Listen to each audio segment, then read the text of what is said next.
All right. Oh, there we go. If you turn it up. Hello, everybody. Welcome back. It's another TikTok Trash Tuesday, everybody. I'm excited. Are you excited? You ought to get excited. Get yourself together. I got to get myself together here, trying to frame things up. I've been cramming food in my face in the last 5 minutes here, trying to get ready for you beautiful, dirty babies. That's what we're here for, right? We're here to talk a little bit of smack on the internet. That's what I like. That's what I'm here for. That's what I'm here for. I hope that's what you're here for, because that's what we're doing here this evening. As we do every Tuesday evening at 8 p.m. Eastern. Let me get rid of all this. Because every Tuesday at 8 p.m. Eastern, what we do is we go to, during the week, I go through TikTok, and any movie-related TikToks that I find, I pull out and I say, you know what? I'm going to talk about that. But I don't watch the whole thing. No, I only watch just a couple of seconds just to see what it is, see that it's movie-related, and I go, all right, you know what? I'm watching that. And talking about it with you guys. That's what we do. We bring it back here. We talk about it with you. And we do that every single Tuesday here at 8 p.m. Here at HMP at 8 p.m. Eastern. I don't know what's going on. All right, let me get it together. How's everybody doing? Everybody having a good day? I've had a good day. I had a productive day. I cleaned some stuff. I cleaned a lot of things. And when you can clean stuff on your day off, it feels like you have accomplished something. So, I want to end the day out here with a great TikTok Trash Tuesday, and we do all that with you. And so do that with me by hitting that like and subscribe button. And for the love of God, right under that like button, there's a hype button. Flip that bad boy to the right. You'll see the little star hype. You remember it looks like the star from the More You Know campaign from NBC in the 80s. Boom, boom, boom, boom. It looks like that. Hit that hype button. That gets other people out here to actually see this. I swear to God, I put in so much work for this show, for everything that we do. Just hit the like button, for the love of God. And for the love of God, watch my brand new video, Fried Rice and Jackie Chan, where I talk about, you guessed it, fried rice and Jackie Chan. I make fried rice for everybody to show you how I do it. And we talk a little bit about Jackie Chan and how those two things are related. It's wild and crazy. And what's also wild and crazy is that I have almost 24,000 subscribers, and YouTube itself has decided to show that Jackie Chan fried rice video to, I don't know, 1,200 people. That's it. And then it's the impression rate is terrible. I don't know why the fuck that is. Hit the like and subscribe button. Go check out my fried rice Jackie Chan video. I'm very proud of it. I thought there's a good job in there, and I hope people actually get to see it. The watch time and like ratio to how many people are watching it is pretty friggin' wild. While YouTube is not continuing to push this, I don't know. That's why that like, subscribe, and hype button is all very, very necessary, ladies and gentlemen. Thank you so much. That's all for my rant today. We came here to talk some shit about TikTok, and that's what I'm here for today, and I hope that's what you're here for, because that's what this show is. That's what this show is. So let's get it on board, and let me get myself framed up properly here, because this thing decides to go wherever the hell it wants to. There we go. Well, let's go with TikTok Trash Tuesday, numero 33. The character didn't have a name. He didn't have to have a name because there were no words spoken in the sketches in which he featured. They were silent sketches. And if you don't know what name that is, you are a sad, sad, sad person who has led a very sheltered and, dare I say, worse off life for not knowing who this man is right here. Champion of all champions. I'll tell you that right there. Absolutely hilarious.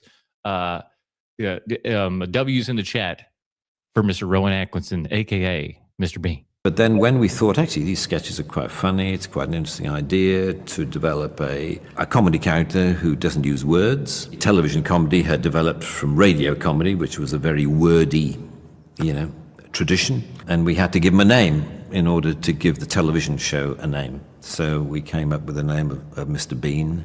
What if it was something else? What if it was anything else outside of Mr. Bean? What if we called him Mr. Richard or something like that? Would every dude that's being, named Richard or something become a Mr. Bean-esque kind of character? Not a ton of people named Bean, so I suppose that's probably advantageous to most. You were thinking Mr. White for a while. That was an idea, but that sounded a bit dull. We thought of, vegetables, and Mr. Bean seemed to be short, sharp, and to the point. Mr. Bean the most, because he's a character who's furthest away from my own character. As a person, I don't like him at all. I think he's very odd and pretty weird and not very nice.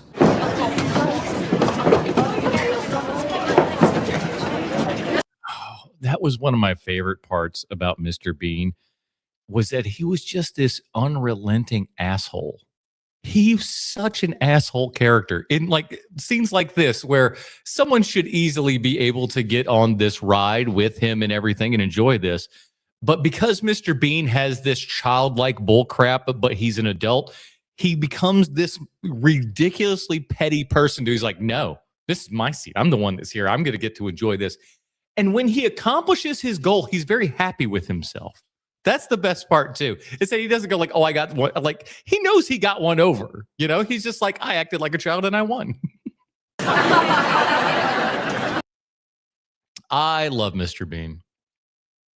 And you know what? I'm going to be honest with you. If someone out there is not a Mr. Bean fan, I start to question them. Mm-hmm. As you should. I realized, Eddie, he's such a brilliant mimic. I said, you could play a lot of parts. You never really quite know with John Landis what might be the truth and what might be something that John Landis made up for a really great story. And John Landis is good at stories. He is good at stories. And but sometimes he just starts talking. I always question. I just go, you bullshitting me, John Landis? You bullshitting me on this one? But we did a review of Coming to America a couple of months back here on HMP. So go check out that if you want to see us. We talked all about Eddie Murphy and stuff. It was a really great time. And he was like, what?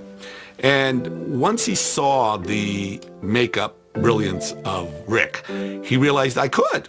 And then the barbershop, instead of casting old men, we started, okay, well, Eddie, you'll be him. And Arsenio, you'll be him. And Eddie, you can be him too. and the studio production guys are going, wait, there's 5 people in the scene and 3. And really, when you think about it, like if it were safer next to anyone else, how insane of an idea that this sounds. Oh, yeah, we're just going to put him in makeup and everything, and it's going to fly. Not only is it going to fly, because people will see, like the good majority of people, I think, out there saw Eddie Murphy through the character, through all the makeup and everything, go, oh, my God, Eddie Murphy's playing these characters. Arsenio Hall's playing these characters. It's great. But it was so good, though, that there were a sect of people that did not realize that these were not these actors. That they thought they were actual people, and they're like, where'd they get all these crazy old timers from? Well, all those crazy old timers are those 2 young guys. 3 of them are Eddie. Oh my God, blue screen, green screen, split screen. I really felt strongly that to shoot Eddie in multiple characters and Arsenio, I would not do any optical tricks, that it would all be just doubles and over the shoulders and very straightforward coverage, which was so successful that to this day, even though I reveal it at the end, many people don't realize Eddie played so many parts. Listen, real Americans, pound for pound, Sugar Ray Robinson, the greatest fighter ever lived. The best part is like really when you hear that, it's just like we all know those old men, we all know those old timers and stuff like that who do talk like that. The thing that has always impressed me about Eddie and these multiple character scenes and stuff like that is how loose everything is, but yet it can't be that loose because they've got to edit this bad boy together.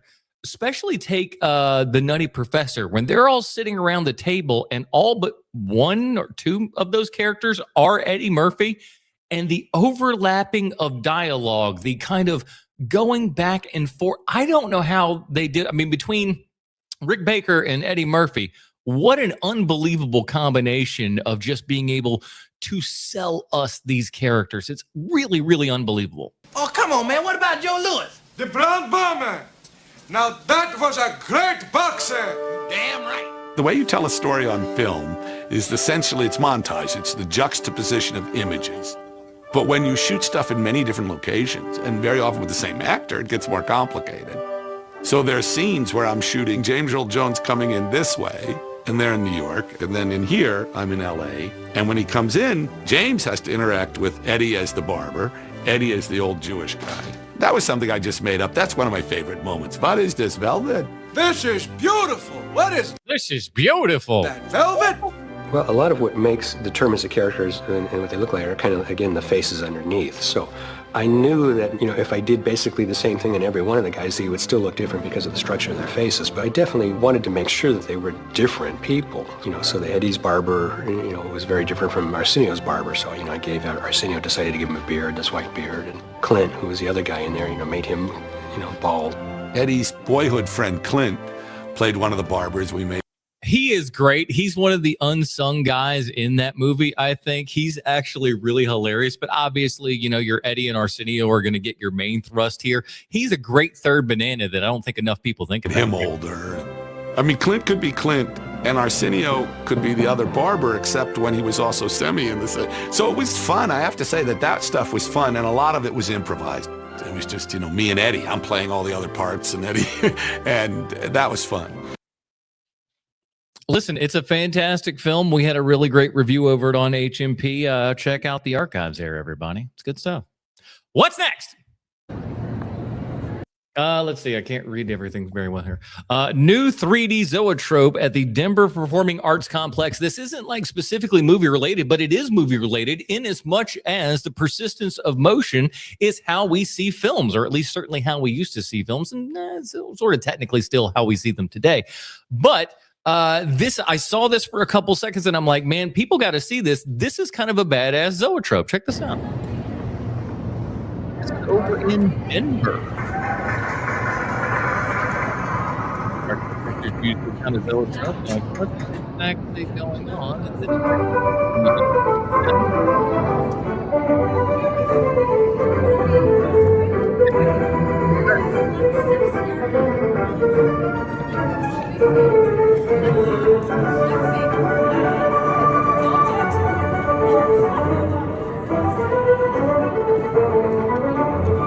And again, this is again how film works and stuff, is that you are just missing all of these things that are in the middle. And when those things are flashing by you at fast enough, everything seems as if it's going in this fluid motion. Your brain doesn't your brain just go ahead and says, all right, that's what I'm seeing.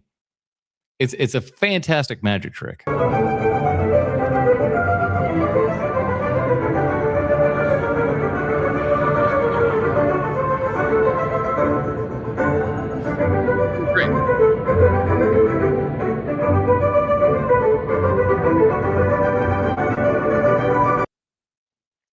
Also reminds me a little bit of that the little opening thing in Shrek, where they go in and the little marionettes come out and start singing their little thing talking about the land.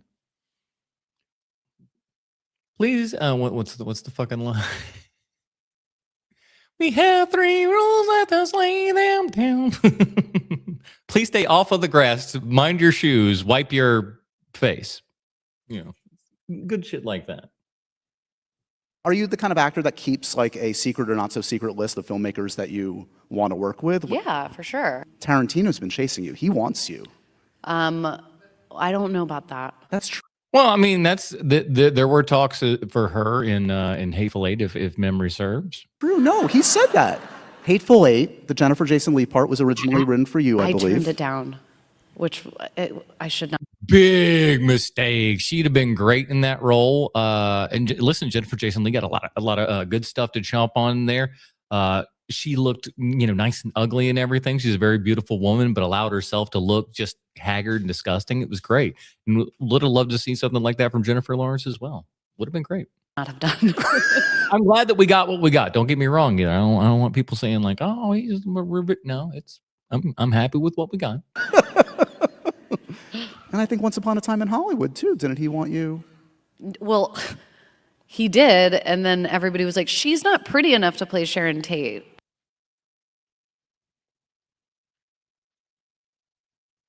But were they wrong? Listen, I hate to be an asshole here, but were they wrong? When you compare the two to Sharon Tate, which one looks more appropriate? I think we all know the answer to that. She's right back there. And then they didn't. I know. And then, and That's then not true.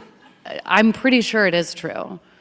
Or it's that thing where I've been telling this story this way for so long that I've been trying to tell myself this is fun. I believe it. No, but I'm pretty sure that happened. Or he just never was considering me for the part, and the internet just like went out of their way to call me ugly. Well, that does sound like the internet. The internet, I know the internet. It would never do that. No. Oh, Those not the sweetie internet. pies? The internet is known for being so nice and so kind. That's literally what I'm doing right now. Is I'm doing a show where I'm talking shit about people on the internet. That's how nice the internet is. I take a specific Tuesday out every single week to talk about how everyone on the internet is stupid. So let's go. There was almost a Godzilla movie where Jesus Christ fights aliens. I stopped it right here because I was like, I really wish I didn't know this information. You know? Because now that there's this thought in my head and I don't know how to make it go away unless I see a Godzilla versus Jesus movie. I don't even know who to root for, you know? In 1979, writer Yoshio Aramaki submitted a script called God's Godzilla, and Toho nearly made it. It's one of the strangest ideas in Godzilla history, and here's why it got buried. First, the plot takes place during World War III, where alien gods awaken Godzilla in Now, listen, we might be close to this, so pay attention. This could become relevant. Peru. Then, a humanoid claiming to be Jesus descends from their ship, controlling Godzilla and driving humanity insane with visions. Wait a minute. So God is this Jesus is controlling Godzilla. That's an I didn't think we were going in this direction. At the climax of the film, Jesus stands atop a pyramid in Egypt, screaming, "Behold your future," as Godzilla kneels like the Sphinx beneath him. The idea was so bizarre, Toho completely scrapped it and replaced it with The Return of Godzilla.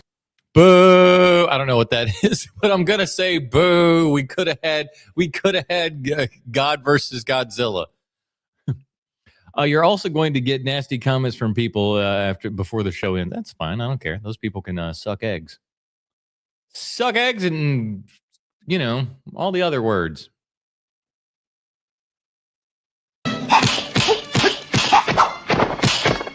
Listen, I'm going to tell you this right now.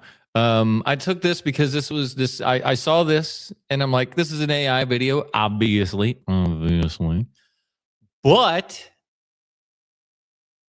I still feel like I need to, from time to time, if I see something that's cool, bring it on to TikTok Trash Tuesday and let everybody know about it and see it, because I think that there are some of us that just go AI and we pass on through and we don't see how good it's getting, how fast it's getting good, and what frankly the future could be. And you can be the guy who said, like, I want my horse and buggy till the end of time.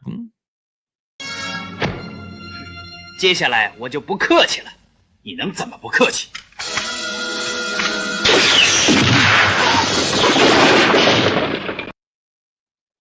Now, do you want to watch the 3-hour version of that? Probably not, but it's a fun little silly clip on the internet. Why not? Why not? And go like, we're putting people out of work. Are we though?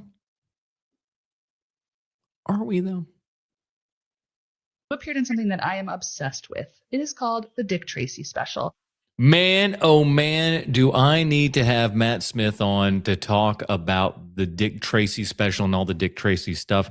It is very much his wheelhouse here and everything. So I know a little bit about this, but I wanted to bring this video on to show you guys, just in case you didn't know some of this lore, because this is wild and crazy, kids. Check this out. The backstory is essentially...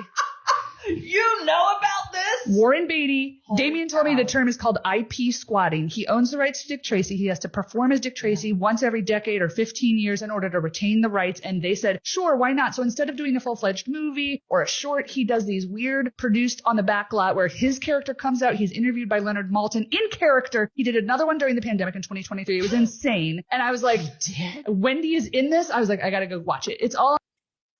This is insane, isn't it? This is something that he has been doing since the 90s. Is he wants this for whatever reason. And again, I feel like, Warren, what are you, 80 at this point? You're 80 something, maybe? Why aren't you, just letting somebody get a hold of this thing, man?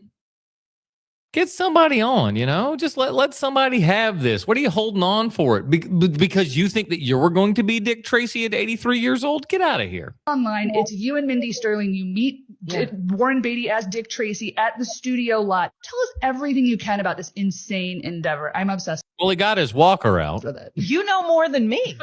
I never understood why Somebody has a diabolical laugh. we did that. So weird.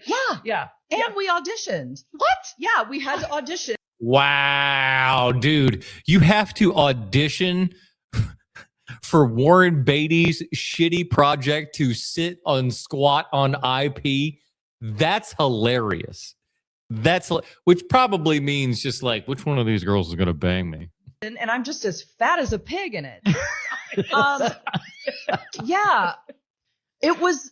It was one of the weirdest things I've ever done. And you're right. It was because he needed to hold on to the rights and he needed to do something with it. Needed to. Yeah, needed to. He will not let anybody touch Dick Tracy. It's so cool. It's so funny. And I don't remember much about it except that nothing we said made any sense to me. No, because he just wrote words down and just gonna say that and you'll be fine. Was it scripted? Yeah. Okay. Were you like terrified to be like acting opposite Warren Beatty? It was intimidating. Yeah. You guys had like a little walk-in. I wonder what they shot it on. Because this newest one's got to be digital, right? But there was a point in time when Warren Beatty had to bust out the old film cameras. That must have been a real bitch, 1998 rolls around, Warren Beatty got to bust out a camera, like an actual ass film camera, and hire a DP and get a whole bunch of licenses. This they can just get somebody and throw them on there. Talk as you guide Little him walk into and the talk. Yeah. How do you look? He looked great. Yeah, he's so handsome. Still. Yeah. Sick. Handsome. Yeah. And I That's how she got the job. She's just like, still looking handsome, boss. can't believe you know about Still looking handsome. that. Yeah, It was like a fever dream. It really is. And I was like, I didn't realize there was one earlier. And then when, because I saw the one during the pandemic, I was like, this is so fucked up. I can't believe that nobody's talking It plays about at like this. 4 a.m. on TCM. Yeah. And it's That's how like, we now he gets like Oh, he's got some back dealy deal. Huh? Ben Mankiewicz from TCM He's not just like throwing it up on YouTube. Okay, that's better. to do it now. And it's like, who allows this? And he's probably putting his own money in it. It's like probably. It's like a net Bennings retirement that he's pumping. I like the idea that Dick Tracy is stealing from Annette Benning's retirement fund to pump out bullshit Dick Tracy projects in order for him to keep the IP. I love the world that we live in. That's the world that I've crafted for myself. They can have my dick when they pry it from my cold dead hands. Warren Beatty. I'm like, where is the money coming from? Wow. I would love to work with him on something else. Yeah. I'm sure this is how Warren, launders that cocaine money. Let's roll that. Let's roll that. Like Reds, something Reds amazing too. like that. But yeah, I got to do that and it was very strange. That is something else, man. I'd like to hear more of those stories of people that got roped into some bull crap from Warren Beatty. Who, by the way, is I always like to mention this because it was in Peter Biskin's book a whole bunch. Warren Beatty was a groveler. Warren Beatty was a beggar and a pleader and would wildly embarrass himself in order to get what he wanted. But he would get on his hands and knees and pray and beg, and he was not in private. He was not above throwing himself on the fire and going like, please, boss, give me some money, boss. I want to make a movie, boss, please, boss. I never thought this was going to be a horror franchise, but Paramount made sure to milk this cow as much as they could. Oh, yeah. Paranormal Activity. Our old buddy CHH talking about some paranormal activity. What do we got? I'm talking about Paranormal Activity. The first one, I guess, was so successful, they needed to do more. Now, it was such a cool time. That whole, whatever the ad campaign was called, where you had to basically like, say, hey, in my hometown, we want to see this new Paranormal Activity movie. They were probably just going to be seeding this out to everybody in kind of small increments and stuff like that. But it was an amazing way to just deliver this hype. To deliver this crazy hype. And like the theater that I saw it in was absolutely sold out. It was so great. And like, what an awesome audience experience where the when the lights go down, or when the screen goes black and they have the new night pop up, and you hear everybody in the audience just kind of they're just chuckling because they know what's about to come up. They see something in there. The next night is about to come on. And it was such a phenomenal experience. It's no wonder it made all the money it did. I will say this. There are some good entries, like 3. I think 3 is one of the best paranormal. All right, I want to talk about it real fast because he just started mentioning the things. Here's my Paranormal Activity like a series. Here's what I think. I think one is great. One is a very good movie. It is what it is, but it is because it's very limited and stuff. Part 2 is fantastic because Part 2, if in the movies, is a prequel to Part 1. So we actually find out how we got to this place. So finding some of this backstory and how it came into play before the first movie, very interesting. Even more so interesting is when we get to the third one, which is a prequel to that prequel, which happens when they're children. And this, like, the great 80s vibe and everything that was in that movie was so cool. How they just, everything they set up, great. And another great example of when they get trailers correct, right? There's a scene in that movie where they're doing the Bloody Mary bit, right? And with that, when they're doing it in the trailer and everything, it booms, it goes at a certain point. Then when you're watching the actual movie, you're waiting for it. You've seen this in the trailer featured prominently. And then the scare's not there. The scare that you saw in the trailer was not there. They waited and scared you again. Damn, that was good. Part 4. Part 4, you could throw away. I don't know why Part 4 kind of exists. It's kind of like neither here nor there. I don't quite understand it. The marked ones, however, is fantastic. That movie is so good. Brings us to a kind of a new era here and everything. New location. And again, no spoilers here, but how that movie ends. Oh, so beautiful. And then it also kind of leaves us open to what the hell's going on with all of this stuff. That's really great. I'm kind of disappointed we didn't get too much more, but that's kind of my rankings there. Activity movies. They really started to run out of steam, and it's interesting that Next of Kin came out all these years later, was a totally unique story, but now there's another one in the works. Could that one be any good? I don't know. But if you were there for the first one, you remember how big the release was. And even though it's probably a series that shouldn't have been a franchise, I gotta admit, I am interested to see what they do next. Let me know which one was your favorite out of these movies when they were coming out, the Paranormal Activity series. Like I said, 1 was fantastic for what it is. Certainly the theater experience was a really good one. And then having the credits kind of be nothing was a really great experience to also kind of feel like the dum-dums in the audience who didn't know any better were like, what the fuck was this real? What was going on here? It was really good time. But ultimately, I would say probably the third one is my favorite one just because they used the technology and the time so effectively.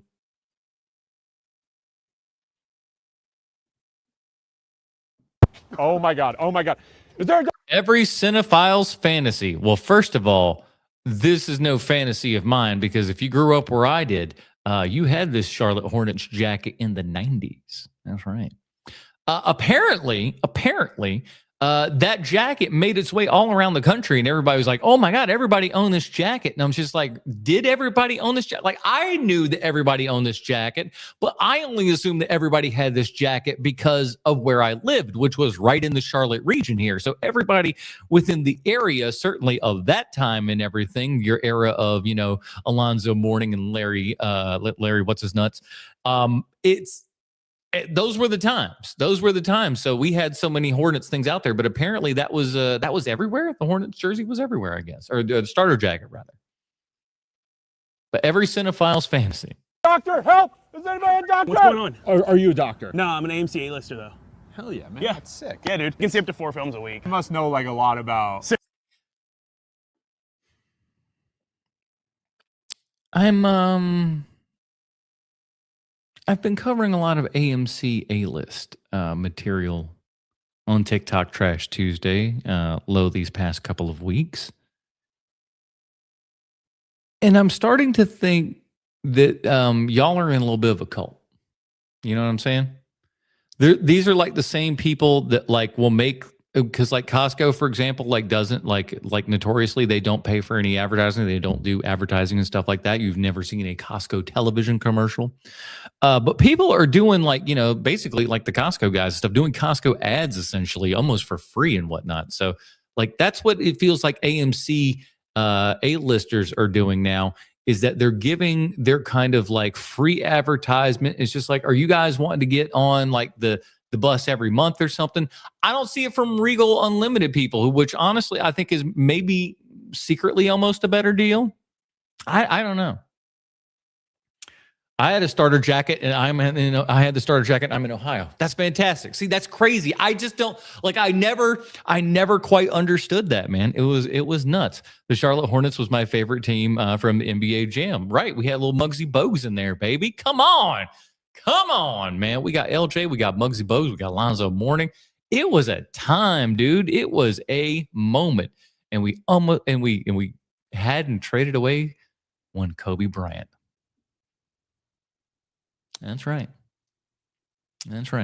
Kobe Bryant was supposed to be a Hornet. They traded him to the Lakers. And the rest was history.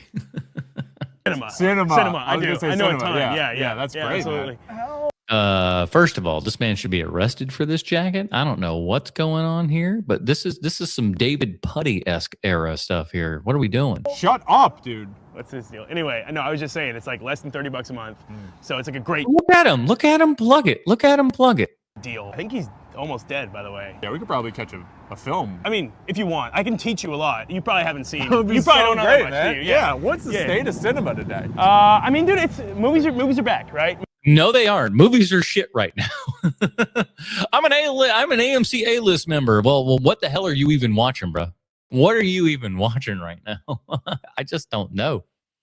I was big in the NBA and the Hornets fan back in the 90s. The Kobe trade broke my heart. Isn't it the worst? It was just like, now looking at it, it's just like, no, why would you do this? We could have had one of the greatest. Notice I said one of the greatest. And no, I don't mean LeBron. Out of here, son. Movies are back. Are you on Letterboxd? Yes, I am on Letterboxd. You can check the description for that. Go follow me on Letterboxd, why don't you? It's Jamba Juicy. Hey, buddy. Thanks for checking in, bud. All right. Hell yeah. Jamba Juicy coming in hot. All right, let's check out this one. Movies on Netflix versus theater. Why the big screen wins every time? ? The Amazing Pop Culture Podcast. Why the fuck we decided to choose this angle? I don't know. Said it's going to be on Netflix. And is there a disappointment like, oh, well, it's not going to be quite that good because it's only reserved for Netflix? Yes. Mm-hmm. Anybody else? If you hear that a movie is going to be on Netflix alone, it is just coming out on Netflix, do you in your head say that's going to be lesser than what a film would be if in that movie came out in the theater? I strongly think that every person that sees a movie that comes out on Netflix, that debuts on Netflix, is going to assume that that is a lesser quality movie than a movie that came out in the cinema. Tell me otherwise. Do you see that, or you think it doesn't matter which platform, it still can be good? Well, what a great question and answer. That that's TikTok Trash Tuesday for you, everybody. Yeah, I don't know. I only know where they begin. I never know where they end or what they end with. It just kind of happens, and there we are. What's next? Doctor, pitch ditch. I thought something was wrong with this. Again, I saw it in the timeline here. I think the audio screwed up. I'm going to skip over this one. I'm not sure This sucks because it did that earlier, and I was just like, I don't know what's happening, but it kind of messed it up. So we're gonna skip over that. I apologize for the weird mess up here. Now, See, I don't know why I don't know why I did this, but this was in the edit, so I'm sorry about all that mess. All right, let's go. Let's go. Here we are. First movie I booked was Big Top Pee-wee. I saw Big Top Pee-wee in the movie theater, as I was a big Pee-wee's Big Adventure fan, as they re-released that in theaters when I was a kid, and they brought our whole daycare to see it, and that was indeed the first movie I ever remember vividly seeing on the big screen. Is Pee-wee's Big Adventure. Has a giant place in my heart. I absolutely love that movie. And sure, it's not as good, but Big Top Pee-wee's something, right? It's a movie that was made.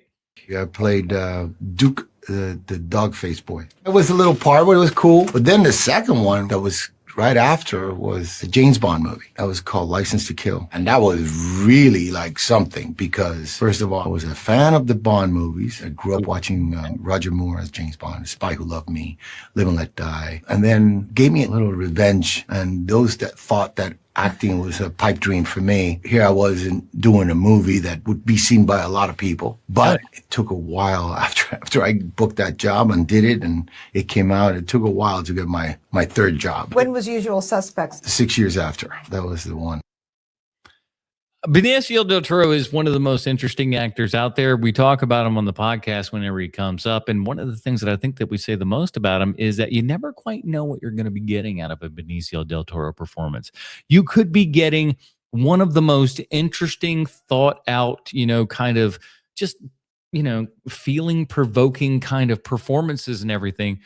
Or you could be watching him and going, what are you even doing? Are you just trying to be an alien creature now? Who talks like this? Who acts like this? What is this character? You never know with Benicio del Toro. You are flipping a coin, and it's not a 50-50. It's not like, oh, he's going this way or he's going this way. It really is just, it's roll to roll, sometimes scene to scene. 5 things you didn't know about VHS. Well, let me make sure I can let me blow this up so I can make sure I can read this crap. Hold on, here we go. I know a lot about VHS because I'm an old man, and as an old man, you know stuff about old stuff. So let's see what hopefully I don't know, because I'd like to learn. I like to learn.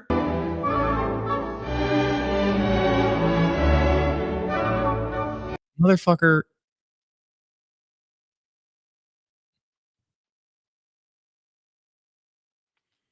Did I pick a TikTok for TikTok Trash Tuesday where the point of the TikTok was to click a link to go to a thing?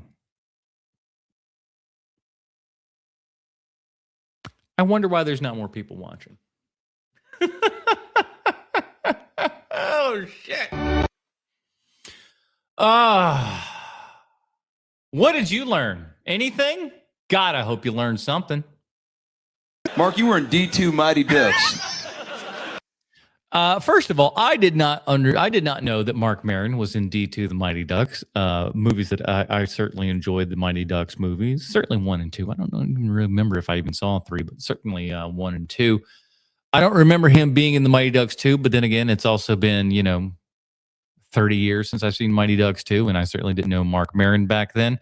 And I got this because I'm hopefully wanting to see Mark Maron in a positive light, because I got to be honest with you kids, over the last 5 years, or maybe even a little longer than that, maybe almost closer to 10, I've really kind of fallen out of love with Mark Maron in a lot of ways. And listen, I'm somebody who I've seen Mark Maron live in person. Like, we were literally front row at the Laughing Skull in Atlanta, so I'm like 2 feet away from Mark Maron. So trust me, I'm a big fan, but it's fallen off a whole bunch in the last couple of years here and everything. I think he's just so fucking cynical and just I don't know. It's just it feels like the old man bit. I'm kind of done with it at this point, but I wanted to get this video because he's with Adam Ray, and Adam Ray is a funny guy. I think Adam Ray's very funny. But he's doing the Dr. Phil character, so if you don't know this, that's Dr. Phil. But Adam Ray's talking to him, so I decided, I'm like, hopefully Mark can have a fun time with this. I'm like, hopefully Mark can have a fun time with this. He posted this on his own thing. Let's just see. Make me laugh, Mark Maron. Please, for the love of God. It's been a minute. Please make me laugh. You know what's great about that? I wasn't. Are you fucking serious? I'll tell you the story on that one. Okay, D2. so he wasn't in Mighty Ducks. Maybe he was almost in Mighty Ducks, it sounds like. All right, let's see. The Mighty Ducks 2.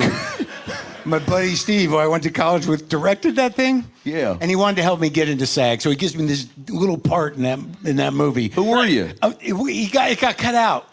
But I was cut out of D2 Mighty Ducks. Yeah. Ooh, that's got to be a rough one when you're on the cutting floor of Mighty Ducks 2. Listen, you invite everybody to the premiere, you know. Everybody's like, I want to see Goldberg. I want to see Goldberg. And you're like, you better take a good look at Goldberg right now because he ain't about to be that cute in a couple of years. Crack is a turd, boy. Don't be taking no crack. And to get cut out of D2 the Mighty Ducks. Sad. That might be the most embarrassing thing I've ever heard in my entire life. It kind of is, but maybe if you hear the story, it's not so embarrassing. Okay, continue.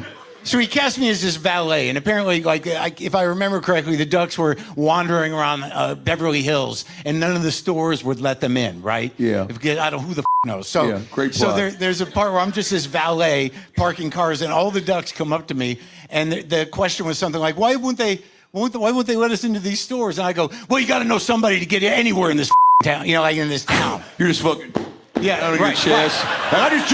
I'm still correct. Mark, stop fucking texting me. I'm on the goddamn internet. Jesus Christ. Hold on. I send him this shit. He's being a turd. Stop sending me messages. I'm doing TikTok Trash Tuesday. And I don't know how to silence them. I turn on the don't disturb. Technically it's on sleep and it's still like fucking pinging me. I'm like, don't ping me, god damn it. I'm trying to be on the internet. All right, where were we? Jerked off 3 times, you quack. That's right. Quack. That's right. Oh, I'm gonna take this just because I don't give a fuck about this Mark Maron thing right now. Someone called Del Toro the Puerto Rican Brad Pitt. That's interesting. I like the juxtaposition, but I will say this: Brad is nowhere near the weirdo that Benicio is. I think they broke the mold with that guy. He's a stranger. Yeah. So I do the take like 3 times where I'm like, you gotta know somebody to get anywhere in this town. And after the 3rd take, the director, my friend Steve, comes up to me and goes, "You're scaring the Ducks." Oh, so Mark didn't take or took things too seriously and blah, blah, blah. And I don't know. It's just wild because all of Mark's stories kind of ended up being just like, well, I was bringing a lot of weird, stupid energy to this when I didn't need to, and bringing in a lot of my own problems and putting them on other people. And hey, you got to calm the hell down, dude. This is the most impossible trivia question you're ever going to hear because Do you not think that I stopped it right there?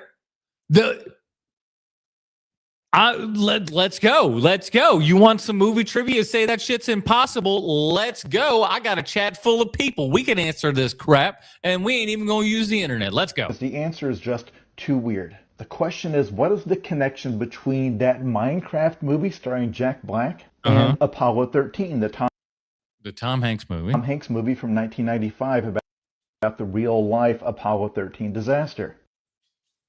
Well, we recently reviewed Apollo 13 on HMP. That's right, everybody. We're a varied podcast. We talk about a lot of things, and Apollo 13 was definitely one of those. And I think our was that in a Sean Love Spaceship month there, chat? Let me know. I forget. We do, we've done we're coming up on we may be in the 700 episodes area at this point when you count all the other stuff. It's probably over 700 episodes at this point. So I forget when exactly this was, but we talked about this. But what does it have to do with Apollo 13? Minecraft Apollo 13. Maybe there's a producer involved. That seems to be the most common one. If you followed HMP Volume 1, Sylvester Stallone is always out there as a possibility.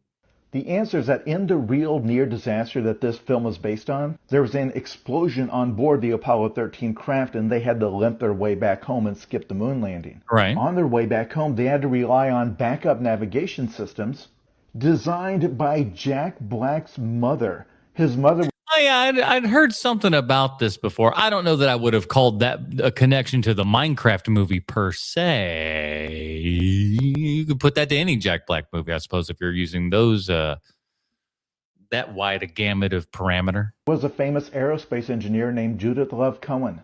And she worked on that project while pregnant with Jack Black. He was born in 1969. The Apollo 13 disaster happened in 1970. You know what Jack Black's first words were as a baby? Yeah! But wait, I've got one even weirder than that. Okay, weirder than that one. I mean, I don't know how weird that was. It was interesting for sure. Weird. Let's see if this next one pushes the weird button. What is the connection between the Bill Murray and Scarlett Johansson film Lost in Translation and the oddly prophetic movie Her? Well, obviously, Scarlett Johansson is in both films as the voice of the AI robot intelligence in Her, and as the character in Lost in Translation. So there you go. Yeah, easy. That one was easy, Jason. What are you talking about, man? Which Joaquin Phoenix falls in love with a computer. When Sofia Coppola wrote Lost in Translation, she based it on her brief marriage to filmmaker and photographer Spike Jonze. Spike Jonze! Later, when Spike Jonze wrote the film Her, he loosely based it on his brief marriage to Sofia Coppola, the same marriage. In other words, those two films are both based on the same brief marriage told from opposite perspectives. And in both films, Sofia Coppola's character is played by Scarlett Johansson. I need to go back and watch those again. I've seen both films.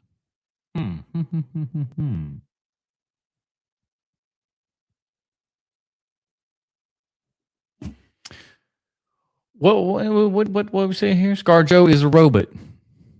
ScarJo is a robot. ScarJo's play an alien. That's one I wanted to do for a thing, just because I don't know if anybody has seen that film. What's it called? What's the one where she's an alien? It's called like Under Her Skin. Is that what it's called? It's the one where she's like naked and walking in a black void. It's a good film. Good film. I was exhausted just watching Jim. It's exhausting just to watch him go. You know, you just sort of sit and watch him and you think, how many more takes does he have in him? And the answer is usually about 17 more. He's like Marilyn Monroe. He just gets better and everybody else gets more tired. You never knew what he was going to do.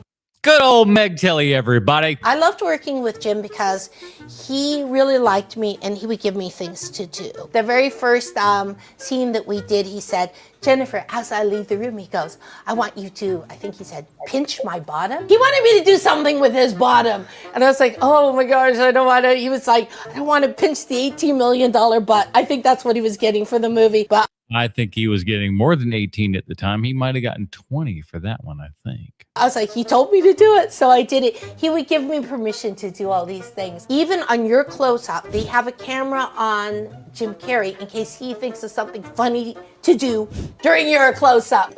That's also hilarious, though, and really indicative of kind of who Jim Carrey was and you know, the things that were going on. Of like, even during your single, like, sure, we did his single and we did all of your, you did all your lines off camera. But when we turn it around, we're going to do his coverage too, because frankly, he might do something really funny and we don't want to screw this up. So we're going to be rolling two cameras here. Liar was a phenomenal film. I think it was the biggest box office hit I was ever in, because most of the films I did were independent films or art house films. I'm very proud of Liar, Liar. Liar Liar is also one that we ended up watching in a hotel room as a family and everything. And there's a point in that movie where they play an audio tape of, some sexual sounds and stuff like that. All of a sudden, we just I think they pretended that like dad sat on the remote or something and like the volume went down or whatever. But like we knew what was going on. Let me read this. When the movie ends and it's just other Letterboxd users in the theater, you mean assholes sticking around so the people can't clean the theater? Thanks, guys. You're real gems.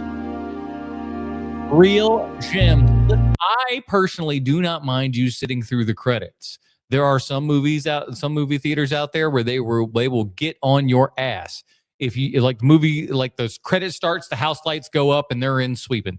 I was never like that. I was like, I'm waiting to the end of the credits, everything's there, and then we're doing the cleaning. But if you're sitting in there afterwards, guess what, homie? Lights are going on and we're starting to clean.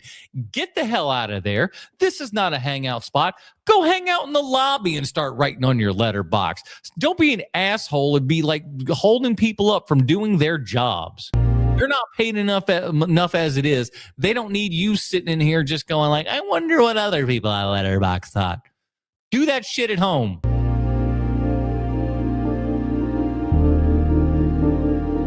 By the way, look at your AMC seats from God knows when. Those were better seats, let's be honest, than the red ones that got all the faux leather and stuff that are falling apart. These seats right here, these seats, lasted 30 years and didn't have any kind of problems. But now, not so much.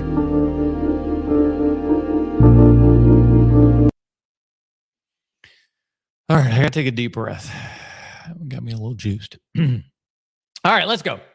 But the thing that's missing. The criteria, best combo in the Criterion Collection. So there is something about going to a place to pick up physical media and meeting other people in that space. Finding those people and talking to those people and realizing that we used to be in a world where we talk to each other, where we're nice human beings to each other. We don't do that enough anymore. But let's see what this conversation was going on Barnes & Noble. My guess is not too awful long ago. Which I caught you, so you're going to have to listen to this. I used to be a college professor. Mm-hmm. And the one thing about record stores and bookstores, it was a place where people would meet people and would actually exchange ideas. They would say, you like that movie? Do you know about this guy? Yeah, yeah. And that was the exchange of information. So it used to be when you'd come in here 20 years ago, it'd be lined up. You'd have everyone just chatting. I know. You'd have like 40, 50 people in this room, and they'd be discussing jazz there, world music back there. We used to have a society. We used to be out in places. You used to have to talk to people. I mean, listen, I'm not going to sit there and tell you that, having the internet isn't a very cool and awesome thing. It's really cool. I mean, I'm broadcasting out to people right now. It's a very cool thing. But we have lost some stuff. We have lost our ways in many ways, but that's maybe not lost our ways, maybe lost our way on the path. I feel like we could find our way back to a path where we live in a world where we, kind of talk to each other and communicate and stuff like that. And I think places like this are where we start stuff like that. You could get an instant education, and also like Tower Records. Mm-hmm. Mm-hmm. It used to be when you went over there, like they had a branch next to Lincoln Center. They had a room that was bigger than this, that was just for like ballet music. That's sick. Wow. And then it was part of a section that big as the rest of this store that was classical music. And then they had another room that was as big as all this that was jazz. That was what was so cool for me, is like we didn't have like a really Tower Records or anything else like that. We had a couple of things here in the mall and stuff. But one day, rest in peace, because it died not too awful long ago, we had a manifest discs and tapes. Tapes was in the name. That's how you know how long ago that was. But we were just driving around Charlotte one night when we're like, 16, 17 years old. You can't go to bars. You can't do anything. It's past 9 p.m. Everything is closed. But man, when you're driving down South Boulevard and all of a sudden you just see these kind of like fluorescent lights coming out of what used to be an old Food Lion, and you're like, manifest disc and tapes. This is going to be terrible. You walk in and it is the biggest music store that you've ever seen. They've got all the sections. Everything is in there. And they even have a punk section, which for guys like us was like, what the hell? This is so awesome. So We used to have a society now, and again, that place is closed as well. Everything going to the sands of time. And then you had a couple of other floors that were just all sorts of Just other all music. sorts, And yeah. in the basement, there was an area this big that was just DVDs. Yeah, that's my spot. That, so you can't even comprehend like having that sort of assortment now. I feel like physical media as a whole is like slowly coming back, just like with like my generation at least. But Are you saying I'm in a different generation?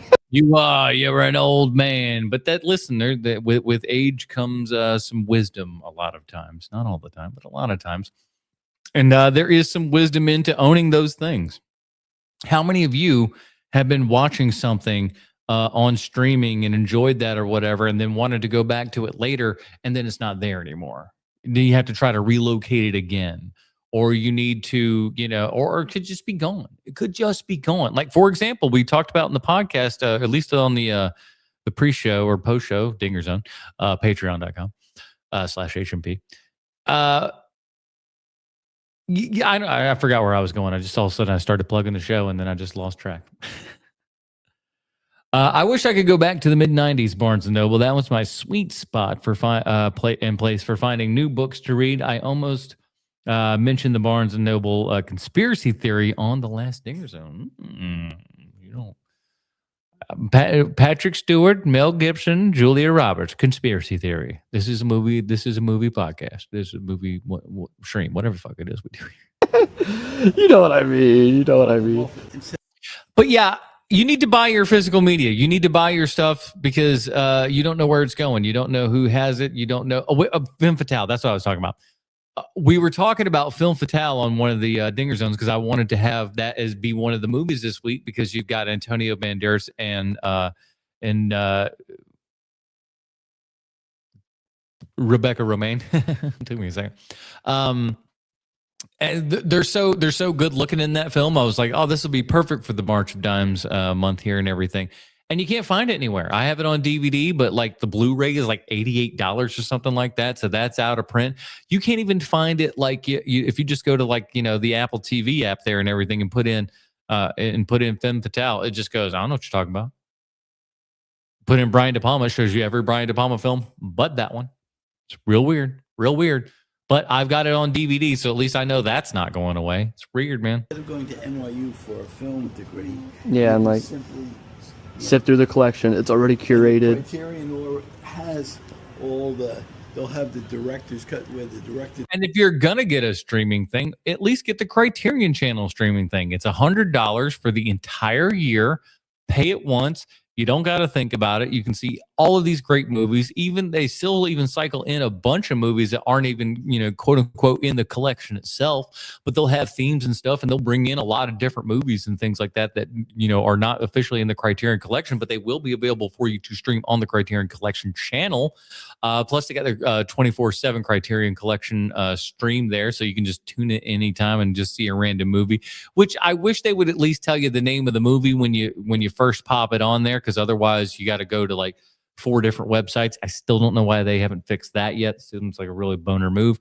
But if you're somebody who's curious about Criterion and doesn't, want to like plop down even during the sales, $20 plus for a movie, and if you're not quite sure what exactly is on it and everything, check out the Criterion Channel. You can kind of audition these movies, if you will.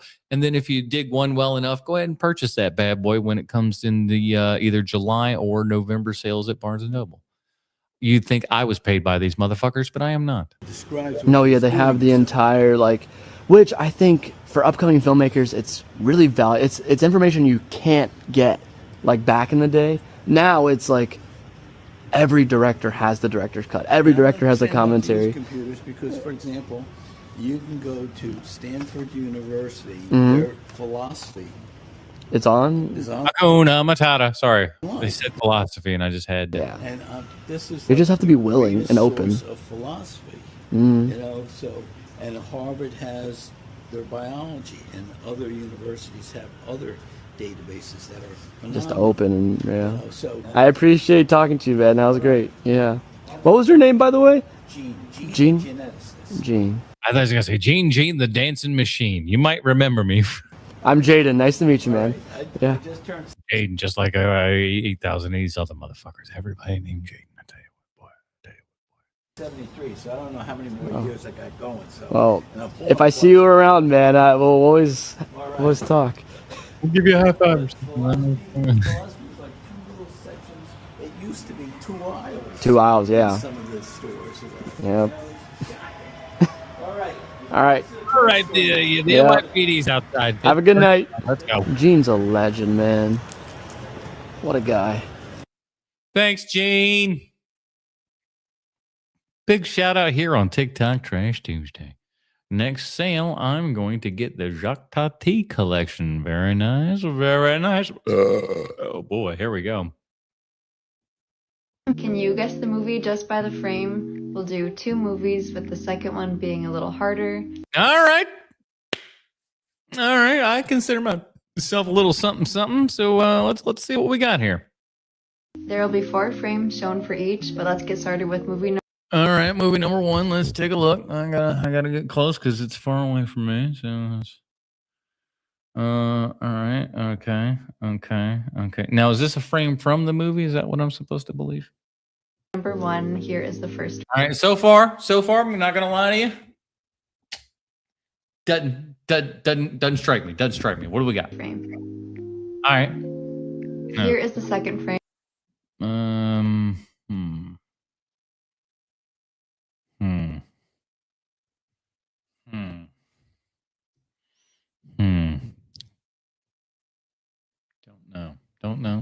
Don't know.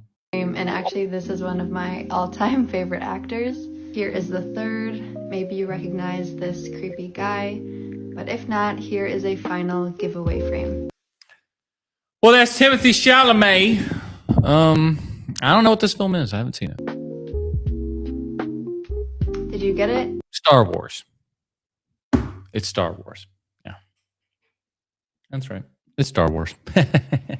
Oh, you know what? The clues weren't all there at first, but after a little bit of deciphering, a little bit of detective work, Star Wars. It was Bones and All, directed by Luca Guadagnino from 2022. How can you not be in love with this movie? It's Well, you didn't see it for one. That's me. I didn't see it, so I couldn't be in love with something that I didn't see. filled with just. What the fuck are you doing on the couch, bro?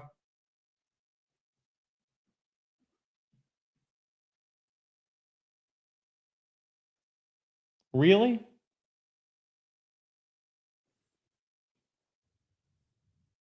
He's not allowed up there, but he just does it anyway because he knows that I can't do anything. I'm no Hassan Piker. I can't shock a dog. I'm sorry. I'm not a monster. About everything. It is a love story. It is gut-wrenching. It is very unnerving, and it truly moved me personally. All right, moving on to movie number 2. Here is the first frame. Nah, that would be Jaws. Jaws. That's Jaws. That's easy enough. Come on now. Let's pick hard ones next time, eh? And I feel like this frame could be from like hundreds of movies. Like so Jaws. Here is the second. What did I say? Jaws. 100%. I think these faces will look familiar to a lot of people. If you need more help, here is the third. And the color red plays a huge part in this movie. And if you're almost there, here is the giveaway frame. Ah, shit. Jaws 2.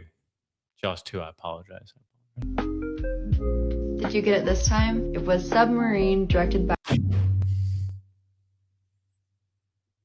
Richard Ayoade. Really? He did that? Okay. From 2010. This is such a nostalgic coming-of-age movie for me. It follows Oliver, who is a Welsh teenager trying to lose his virginity and also trying to hold his parents' relationship together. The soundtrack was done by Alex Turner, who delivers such a moody, melancholic feel that captures the essence of the movie perfectly. Give it a watch if you haven't seen it, and let me know in the comments how you did.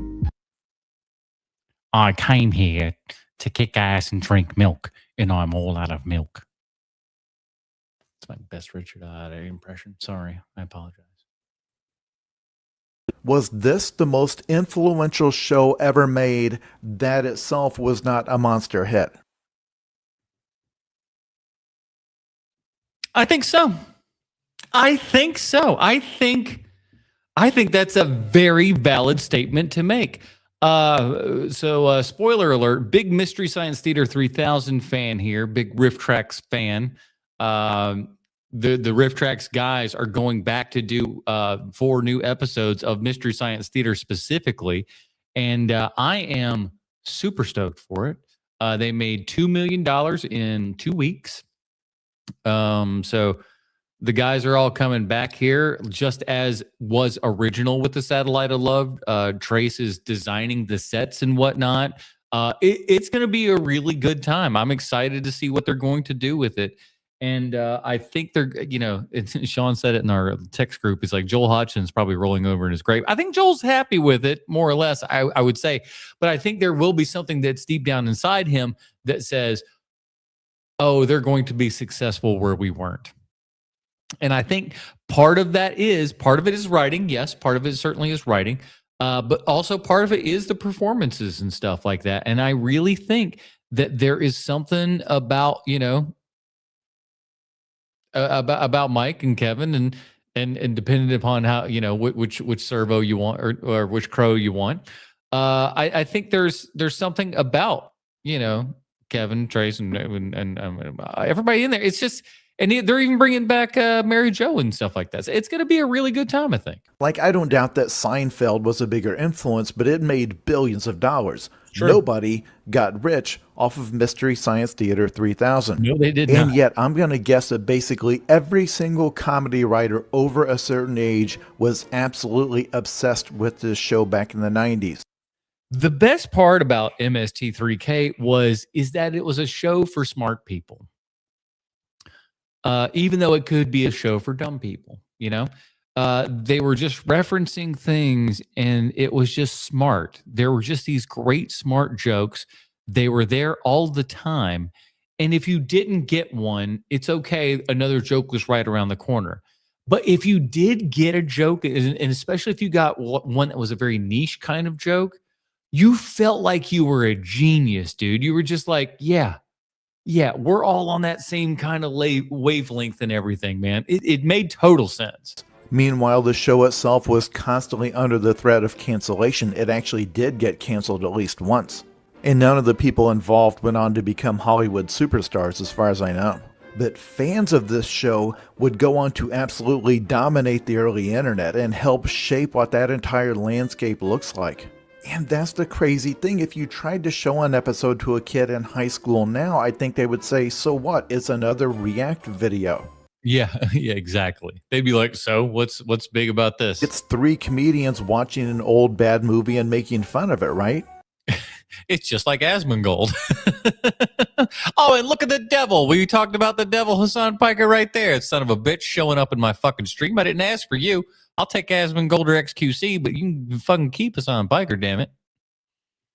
They would say that's 90% of the stuff I watch. It's just guys on Twitch and YouTube and elsewhere just watching clips and talking about them. But not only was this groundbreaking, it's what you're doing right now. Don't think that I don't know what I'm doing is very akin to what they were doing. And this is essentially, now granted, with the MS3K guys and stuff, they're all writing these jokes. None of my jokes are written, as you can tell from the quality of them.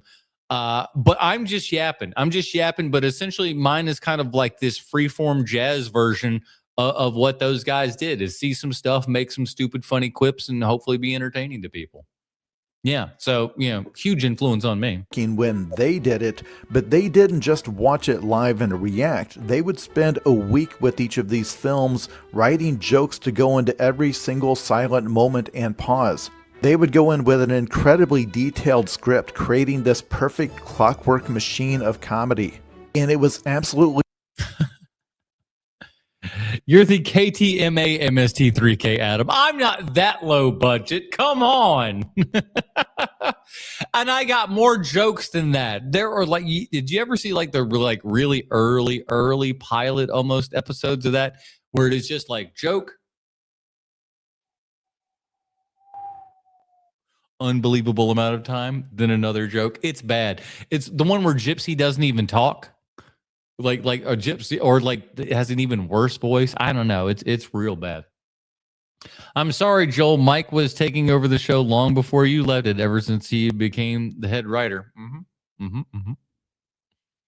Be wild for fans to see 10 years after this show was canceled how early YouTube would be full of guys trying to recreate this for themselves, including doing the costumes and skits in between the commentary.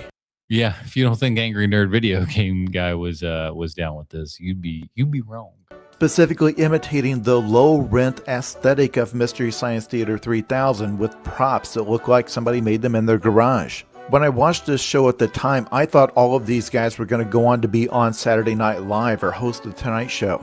They were too Midwest. Didn't go on to become Hollywood stars, and I don't think they really tried to do that. When the show finally got canceled in 1998 or so, they all just took to the internet to keep trying to do versions of it. As I speak, they're Look at that, over $2 million right now. Trying to do a Kickstarter to do 4 more episodes of MST3K, and they've already raised $2.2 million or so. Out here competing in a landscape of YouTubers and podcasters that they basically raised. It's great, man. It's great. I'm excited for it. I mean, and Riff Tracks has now been around for like, twice as long as MST3K has. And like, Kevin, Mike, and Bill have really kind of put their stamp on, the medium of kind of riffing and stuff like that. They've really done it. And because when you see like Cinematic Titanic and stuff like that, it's just not as good. It's just not. I would say Jay Farrow is the greatest impersonator alive. What do you think about this? I stopped this right here and I wanted to bring it to you guys. I think Jay Farrow is good. I don't know if he is amazing. I don't know. What do you guys think? It's crazy. It's like there's someone on the X-Men, like if they touch Rogue. They absorb your powers. Like Yeah. that's what he has. That's funny. Lauren's like, shake hands with Jay. We're going to need him. And he's We gave him velvet gloves. Be gentle. He takes his gloves and off. Lauren he's like- shaves his head. Lauren is Professor X. He Who are really we is. kidding? Yeah. 100%. That He's billion% makes me He is Beast a- or Blob. No, he really is Professor X.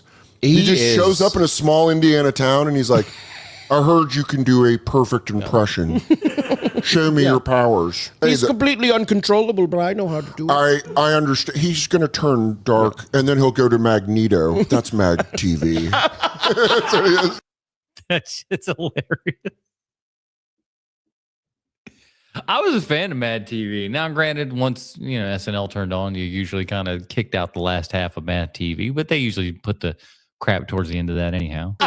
Magneto and the Dark Forces in Mag TV. We call them the New Mutants. See, that tells you right there. Mr. Bob Moynihan's he's a real nerd. Oh, this is my new favorite bit. I read your mind. You've got a lot of dad stuff. You're going to fit in perfect. We're thinking about pairing you with Nightcrawler for a movie. I don't know if it'll work, but you know what? It's a summer. A lot of people thought Tina was my Jubilee, and I proved them wrong. All right, that's just pretty good. Pretty good on them references, boy. So I finally got to watch Good Times. I'm on a I love Good Times, even though Good Times is not good times. It, in fact, is mostly bad times in that film. I think the title is ironic. Softy binge right now. The month of March is Softy. I had basically a double feature today with Good Times and Uncut Gems. Woo! Man, What a nerve-wracking day you must have had, sir. Wow. I really mess with these dudes, like in terms of like the way they make their movies, like I really mess with them. The use of music is excellent, very contemplative, and it just there's something about the scene that just or the movies that just gives it that gravitas, I guess.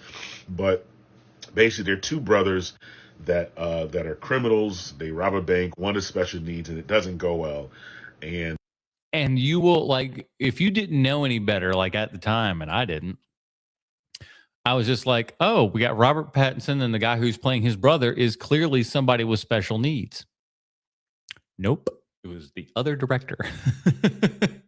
The He was really good though. I was convinced that was. I was just like, man, how'd y'all get that special needs guy to give that amazing performance? Well, turns out it was just a regular dude. He just kind of looks funny. His brother pretty much gets caught and has to go to pretty much is in jail and gets processed. They learn he's special needs, and so they handle his case a little differently. And it's I don't want to say too much. I do want to tell you to go ahead and watch it, but there's a lot of like 80s nostalgia vibe with this movie in particular. Like look at that. Doesn't that feel like 80s? Like the way Pepsi used to look and stuff. But man, this movie is a banger from beginning to end. I mean, just the intensity of it. And man, Robert Pattinson really did his thing. I was never like a huge Robert Pattinson fan. Like, you know, I knew about him because of, you know, Twilight, and then later learned he was in the Harry Potter movies. But man, I got to watch more of his stuff. This dude is a beast. Like, yeah. Man, the Cedric Diggory Files would have been one of the best spinoffs for fucking HBO. Man, dang old, they had to kill him, man. This dude had swagger in this movie, man. He was not like anything I'd ever seen, and probably one of my favorite roles of his. Straight up. Anyways, if you have seen this movie. Well, if you like that one, I would definitely suggest you check out Robert Pattinson in a sci-fi movie we covered on HMP not too awful long ago called High Life. It's a good flick. Let me know what you think about Good Times in the comments below. Let's talk about this, guys, all right? Anyways, thank you so much for tuning in, and until next time, deuces. What's next? Y'all, I watched Goodfellas for the first time yesterday, and that shit was peak. Whew. Okay. Thank God. As we have always said on TikTok Trash Tuesdays, we are happy when people finally see films. You can't look at somebody and be like, you've never seen Godfather, you know, or Goodfellas, or, you know, insert movie here. You got to want those people to see that movie. You should encourage them to see the movie. Imagine, you know, if you saw Jaws again for the very first time, how you would feel, especially if you saw it on the big screen. But man, enjoy that time, man. Find out, get a classic and watch it, and just, you know, enjoy something for the very first time. Let's see how this guy made out with Goodfellas. Now, if he's anything like my buddy Brian, who I call Corn Dog, I've called him Corn Dog since the 7th grade. We sat Corn Dog down once, somewhere in the, I'm going to say 2005, 6-ish range, somewhere in that neighborhood. No, I'm gonna say he had not seen Goodfellas. We sat him down, we watched Goodfellas, he loved it, and at the end of it, he said this phrase during the credits. That reminded me a lot of The Sopranos. I said, sir, no. The Sopranos will remind you of Goodfellas. They took from this. What are you even on about? So I wonder how this movie could strike this young man, because he has seen so much media. My guess is he's seen a lot of things out there, and Goodfellas is something that almost has become really part of the lexicon. Everything from like your long tracking shots to the "you talking to me," or the, you know, how do you, not you talking to me, but do you think I'm funny lines, all that kind of good stuff. It's become so ubiquitous within the culture itself. How does he then approach that? Or does that stuff even, you know, reach guys of this age? I don't know. Y'all fucking say, bro. And I know y'all gonna say the shit been out for 35, 36 years. Why the fuck you wait so long to watch it? Exactly. You feel me? I'm just not getting tapped into Martin Scorsese films, y'all. Feel me? The Wolf of Wall Street is probably his only film I've watched in its entirety, and that was an amazing film. But his list of movies, I gotta go down. You feel me? I've also watched The Departed recently too. I'm gonna make a whole separate video about The Departed. But when it comes to Goodfellas, That shit was phenomenal. Okay. Again, he's got me on a ledge here, right? Because like he's getting to the moment where it's just like, I don't know if I fuck with Scorsese. And it's just like, I love this movie's phenomenal. Like, okay, all right. You got me on edge there, my man. Bruh, it was a classic mafia gangster old school type movie. Ray Liotta, Robert De Niro, Joe Pesci killed it, bro. Y'all heard it a million times. Y'all gonna hear it from another motherfucker. Y'all killed it. Feel me? All the supporting actors too. And the fact that I've watched The Sopranos, I'm on the last season of The Sopranos. Don't hate me, I'm saving it. There's so many actors from The Sopranos and Goodfellas and Right, because they were like, they did it so well here, come back to our thing and do it. Ay. Other mafia movies too that I did not realize, like Tony Sirico, Christopher that played, you feel me, Chris in The Sopranos. He played Spider, you feel me, the therapist. She's Henry Hill's wife. Like, what the fuck? But phenomenal fucking movie, y'all. Like, I know I've seen scenes from it before, like the Joe Pesci improv scene. What makes me so fucking funny? That scene, that shit was hard. And then a couple scenes when Ray Liotta and Robert De Niro was in the car, and dog, phenomenal fucking movie. I know I keep saying it, but it was a great fucking movie. And I'm glad that I waited until I was older to really watch it, because as a grown man, you get to relate. Even though I'm not Italian, never knew anybody in the mob, shit like that. But you, as a grown man, you get to relate to how they go through shit, their relationships, how they move throughout the movie, the way they talk, the way they walk. This is what I tell people all the time. This gentleman watched this movie. These people that are represented in the movie are nothing like him. They are from a different cultural background. They were from a different time period than him. He's got nothing in common with these people. But the movie was done so well that he could see himself. He could see a relationship between the movie and himself, albeit an abstract one. He saw it and said, I can see a reflection of me or the situation around me, how the world is, how things work. As he said, things of being, a man, stuff like that, because that all comes into play with this. Seeing this stuff is important, and understanding that that's what's being shown to you is also important. I'm glad that he sees this, and he's absolutely correct that, like, it's good to see these things at an older age. And if you haven't, I would say if you haven't seen them in a while, go back and watch some of those ones that you might have seen as, when you were younger. The context that you might have now may change your entire experience with the movie. You never know. It's a lot more relatable to a grown man than a kid, you feel me? And another thing, bro, like, if you know Tommy DeVito's death that shit was predictable, bro. Like, if you know anything about mafia standards, mafia rules, this man was wilding, bro, especially for just an affiliate and not a made man at the time. You knew when push come to shove, bro. You killing the made man, that shit ain't going unanswered, brother. Yeah, but like, he was talking some mad shit, and eventually, man can only take so much. But yeah, phenomenal fucking movie. I'm definitely gonna watch it again in probably a couple months. I gotta go on I gotta go watch a couple more movies. Casino is next. I think Carlito's Way. I watched The Bronx Tale already. Also a great movie. Mm-hmm. But yeah, I got a lot of them to watch. Casino definitely gonna be the next one, and I'm gonna be dropping a video about The Departed soon. Great fucking movie, for shit show.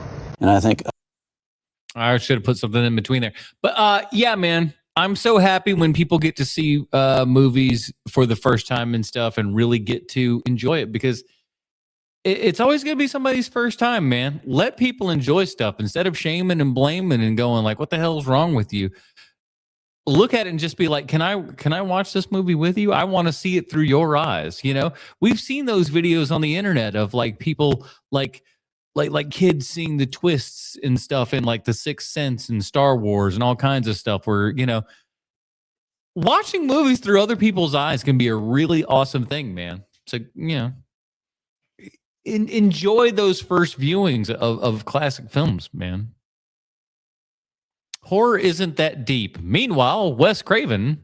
A lot of the people that think horror films are evil and that horror film directors are evil and dangerous and whatever are people that do not recognize that or will not admit to that in themselves, and so have to push it towards people outside of themselves so that they can then look down on and feel safe about what's inside themselves.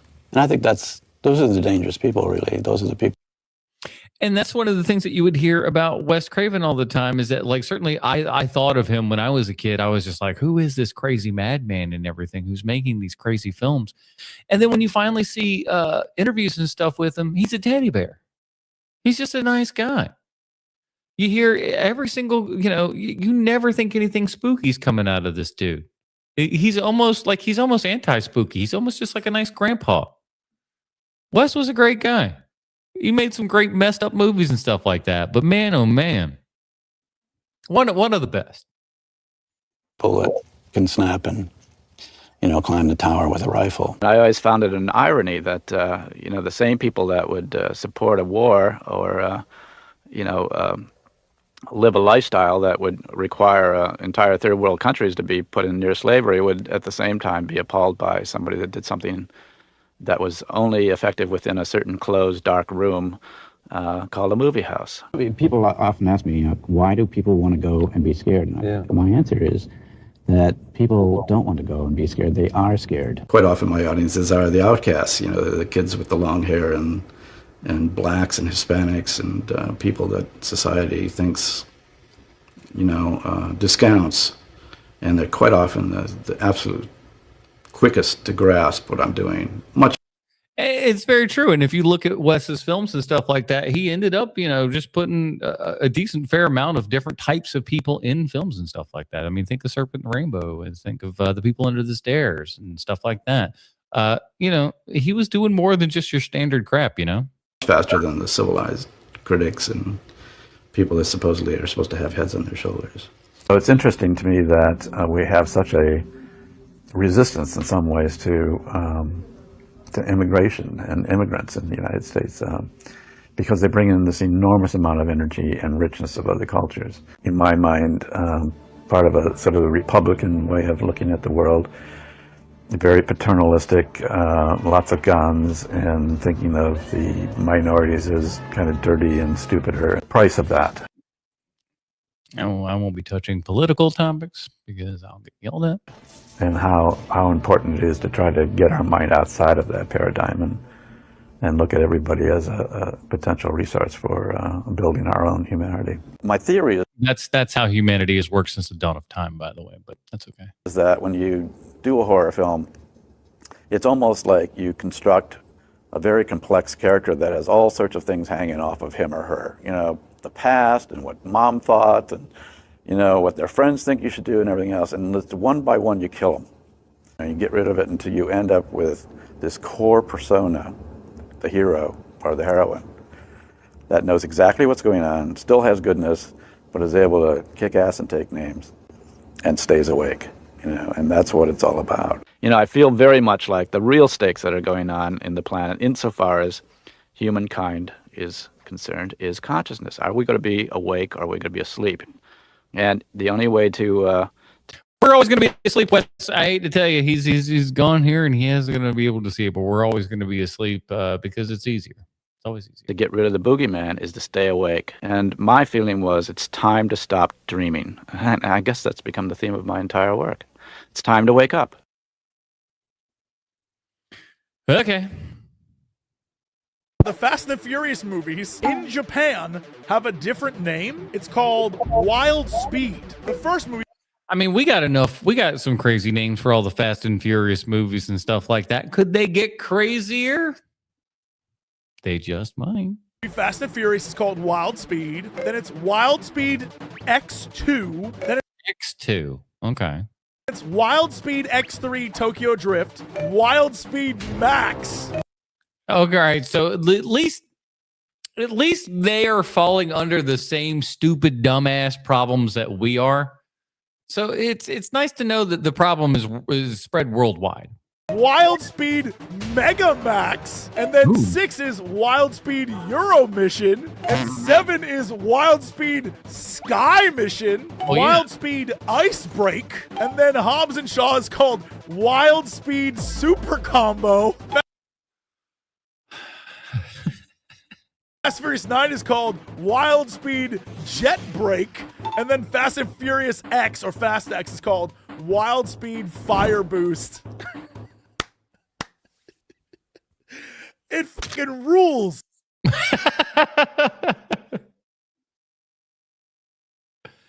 Very Japanese names. Wild Speed X2 Fun Time Happy Hour. The most depressing film franchise is The Matrix, in my opinion. Yeah. I mean, maybe.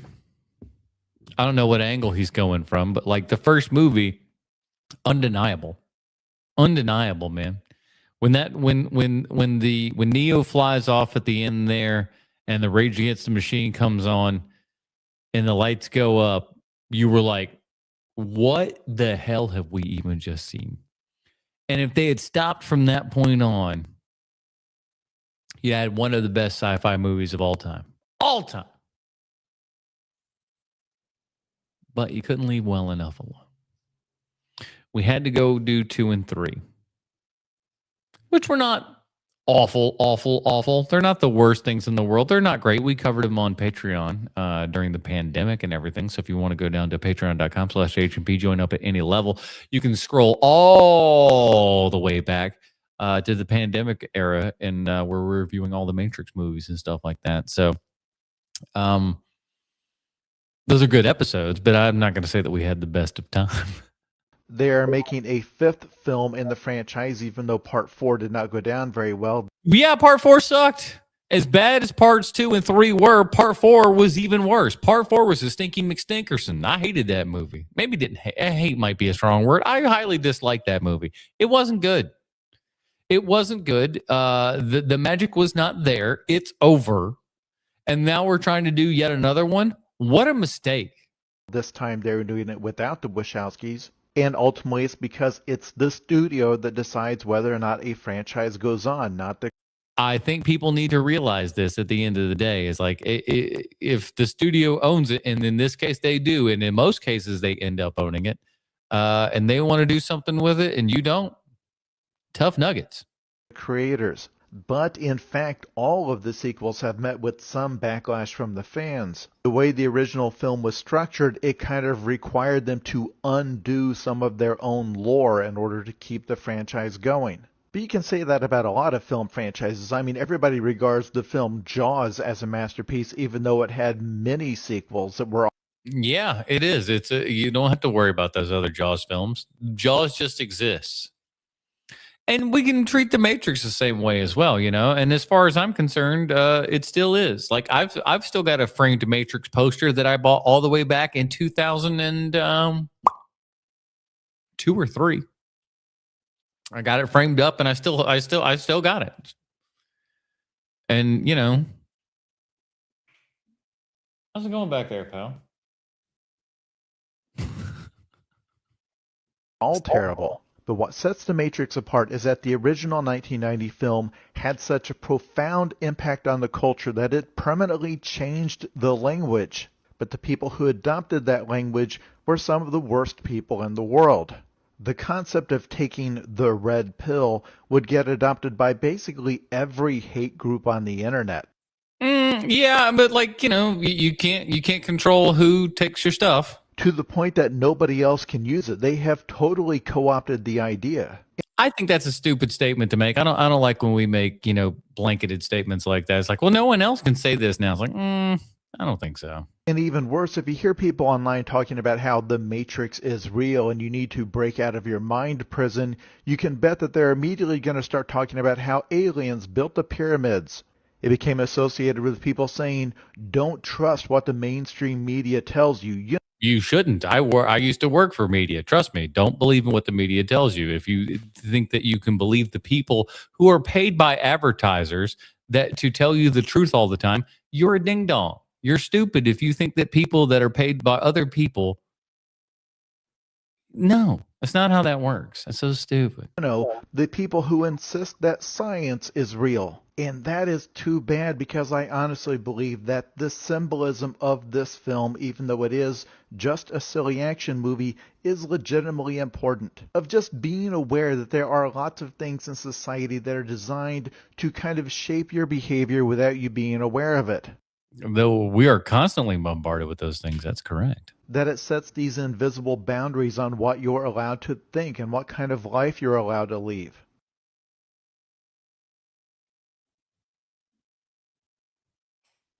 Gonna leave that alone. And that truly understanding who you are as an individual requires you to have a keen awareness of how society has shaped you. What does that mean? The Matrix cannot tell you who you are. In the metaphor of people who believe they are functioning in a... What is he talking into here? Is that a baguette? Because it looks like it could be. Society, when in reality they are separated in pods and are totally powerless to actually affect anything. It's incredible that this predates social media and the concept of social media bubbles and algorithms that shape each person's reality. Of having these platforms where we come on and engage in fake fights that don't actually affect anything.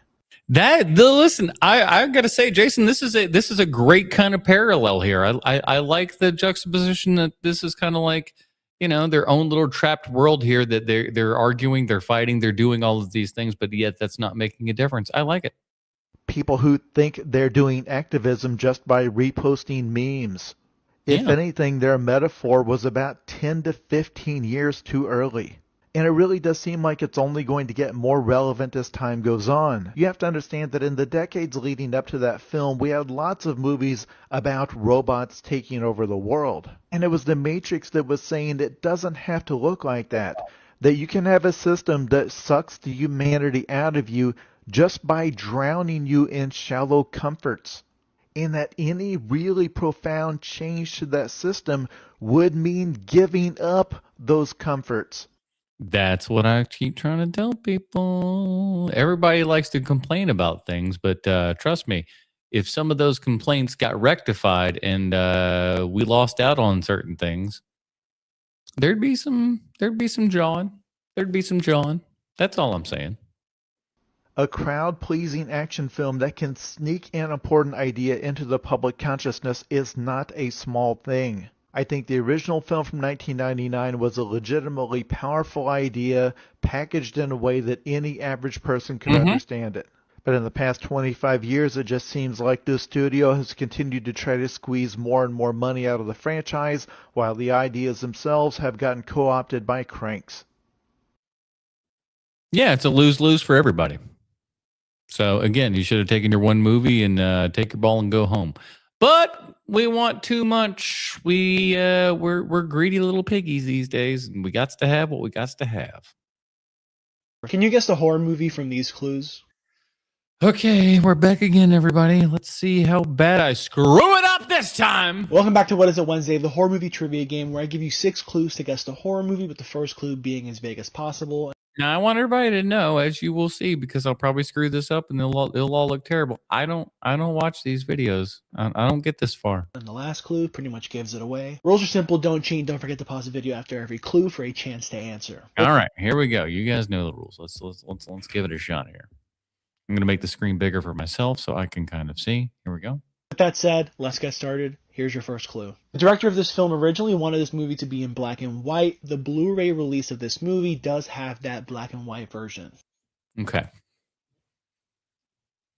He said horror.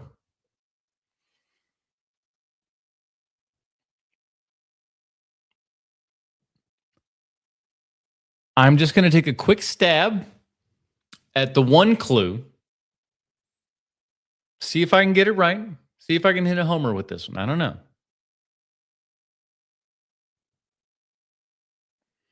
I'm going to say Nightmare Alley. Guillermo del Toro's Nightmare Alley. Clue number 2. The exterior scenes were shot in Shreveport, Louisiana, but were convincing enough to look like they were shot in New England. Clue Now, to be fair, I never saw that film, so I don't know anything about it. So, Clue number 3. The director of this movie also developed a television series for The Walking Dead. All right, so it's not that. So it's Frank Darabont. Oh, it's The Mist. Okay, there you go. All right, all right. That's The Mist. Clue number 4. The video game Half-Life was inspired by the novella, which would eventually get adapted into this film. Clue number 5. Stephen King says that he was genuinely frightened by this adaptation of his novella, which Frank Darabont, the director, said was one of the happiest moments of his career. Your 6th and final clue. This film was released in 2007 and has the initials TM. Texas Chainsaw Massacre. Oh, wait a minute. One of the craziest endings of all time. You guys know it. The correct answer is The Mist. If you said The Mist, go to the comments. Let me know what clue you got it on. The Mist. The Mist tells us that, just be patient. You should just be patient. But again, Stephen King himself also goes, that ending, better than my ending. And he's correct. Top 5 movies I would like to show to an Amish man. I stopped it right there. I'm like, what do you show an Amish person? Amish person who we assume would never seen any kind of media like this before. I'm thinking like, I feel like Star Wars. Feel like you got to show them like sci-fi kind of stuff. Things that'll kind of freak them out like that. I don't know. Let's see what this guy says. Number 5, Yamazaki's masterpiece Godzilla -1.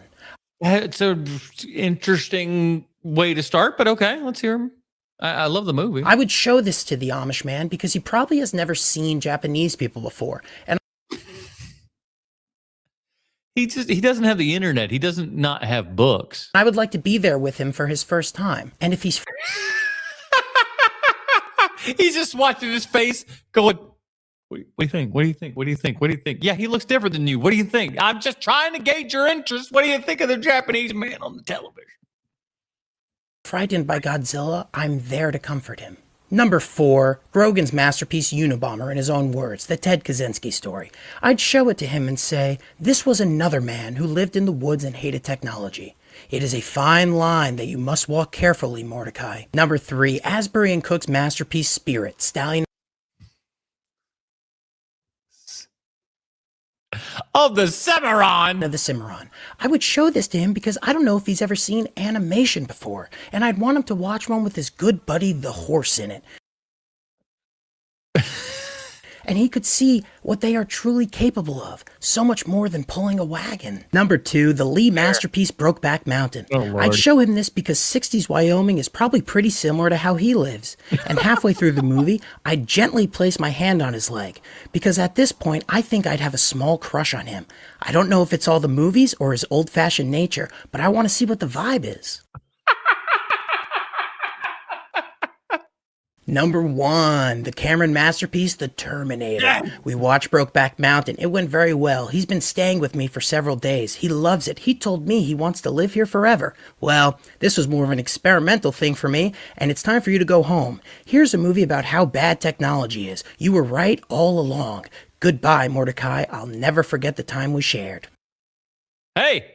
That's not the worst. That's not the worst playlist that you can have with an Amish man, I think. I don't think. Yeah, go right on, man. He's probably thinking about other women. When Miss Piggy gets angry, is that a whole new puppet, or do they just change the eyes?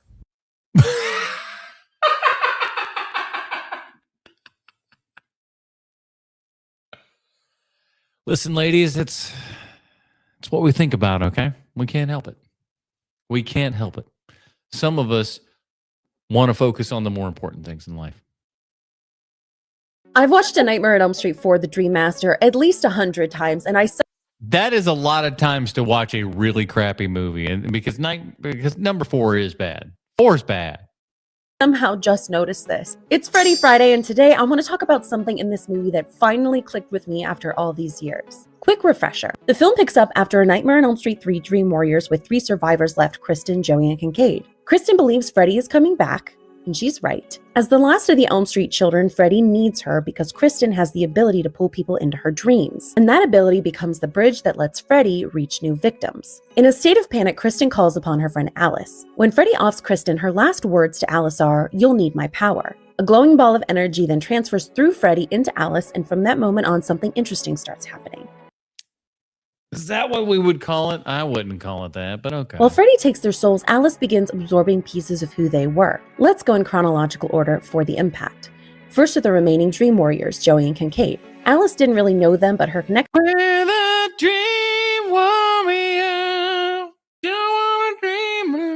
to them was Kristen. So it seems Kristen absorbed part of their abilities and passed them on to Alice too. Alice shows Kincaid's toughness in the film, his confidence and attitude. She even says his phrase, "fucking A." Fucking A. But Joey dies too, and for years I wondered, where does Joey's power go? Hold that thought. After Kristen dies, Alice also inherits more than just her ability to bring people into her dreams. She picks up Kristen's gymnastics ability from the previous film.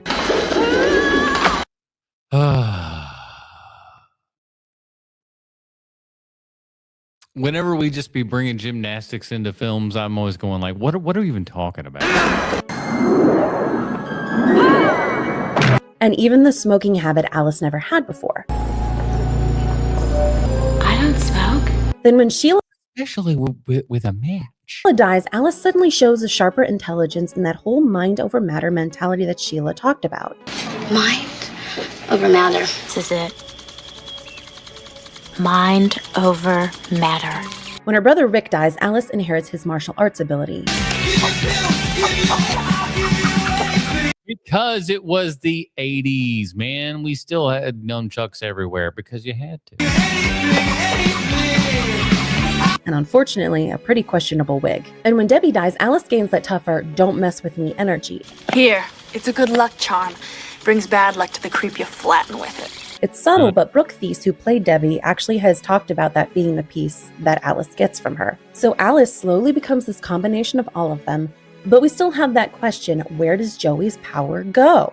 You remember those amalgamation comics from back in the day where they got DC and Marvel and they just kind of smash the characters together and it's like, here's Wolverine, Batman. Do we see it at all? And it finally clicked. After Rick dies, Alice wakes up in class, slams her hands on the desk, screams, "No!" and the classroom windows shatter, which mirrors the exact moment at the end of Dream Warriors when Joey screams "No!" and shatters the Hall of Mirrors. Joey's dream power was his voice, and now Alice has that too, which means by the end of the film, they're all there. And it's that combination, along with Alice's role as the Dream Master, that finally gives her the strength to defeat Freddy. Did anyone else notice this before, or did this just click for you too? Listen, I'm going to be honest with you. She makes a very interesting point. It's been a minute since I've seen Nightmare on Elm Street 4, and I feel like I might want to go back and watch that. Just, we'll give it another shot. And this lady looks vaguely like my ex-wife. And what's a detail in the Elm Street franchise you only caught on a rewatch? What's next? There is something very annoying that I see creators do on here, and I want to talk about it.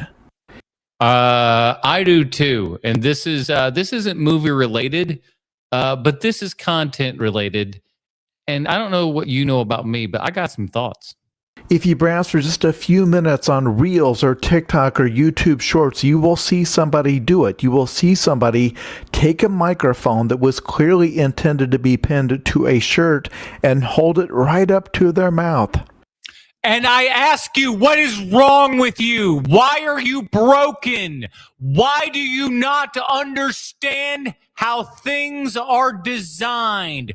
Why are you such a moron? Pin that shit on your shirt, you fucking idiot.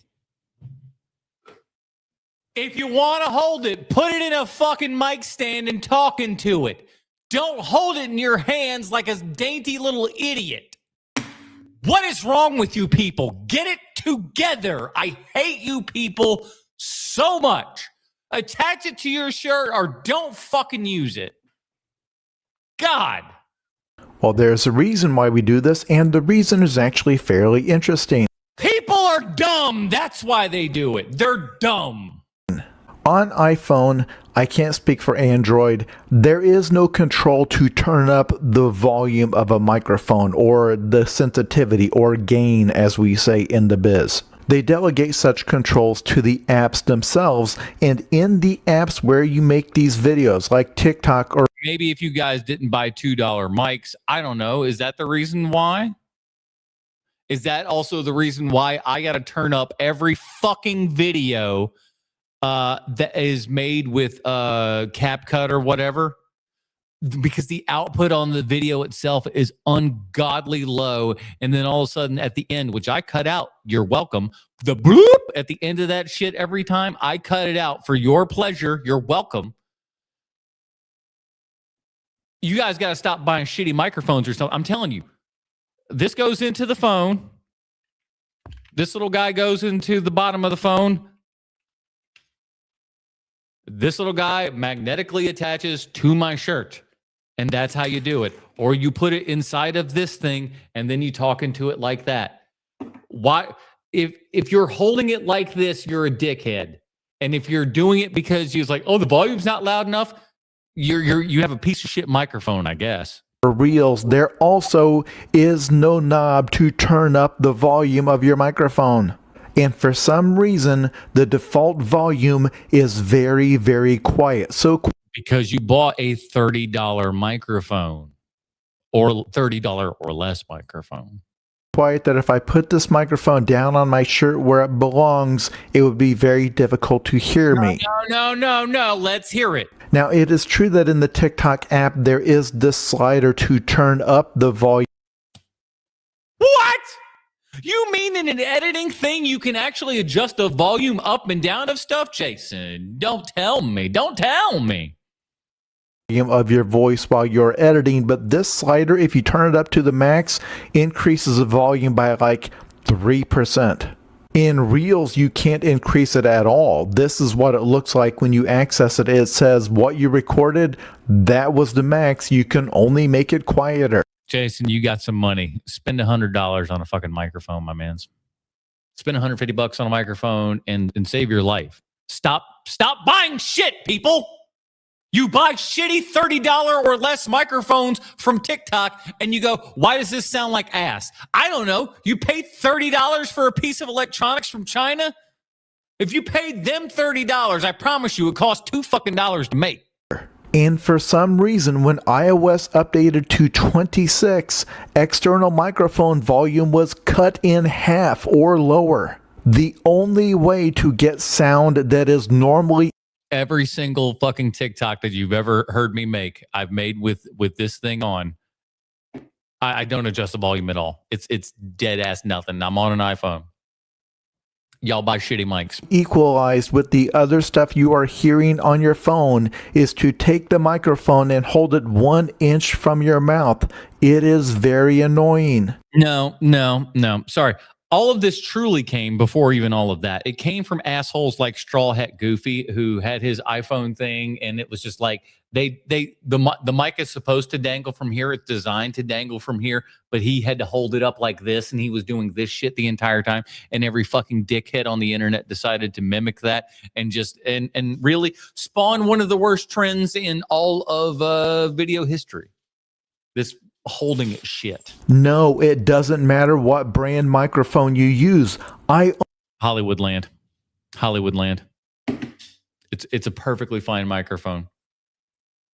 I encounter zero of these problems. Jason, you are buying shitty cheap microphones. Own every major brand of microphone. I have spent thousands of dollars on microphones. For some reason, these apps are not set up to let you use the microphone the way you're supposed to. If anybody knows why, let me know. You're buying shitty cheap mics. I don't know what to tell you. That's really the only thing that I can understand. I will again go watch the TikTok that I made promoting this video. The thing's right here. It's right here, and it sounds just as if I'm talking through this mic right here. It's the same shit.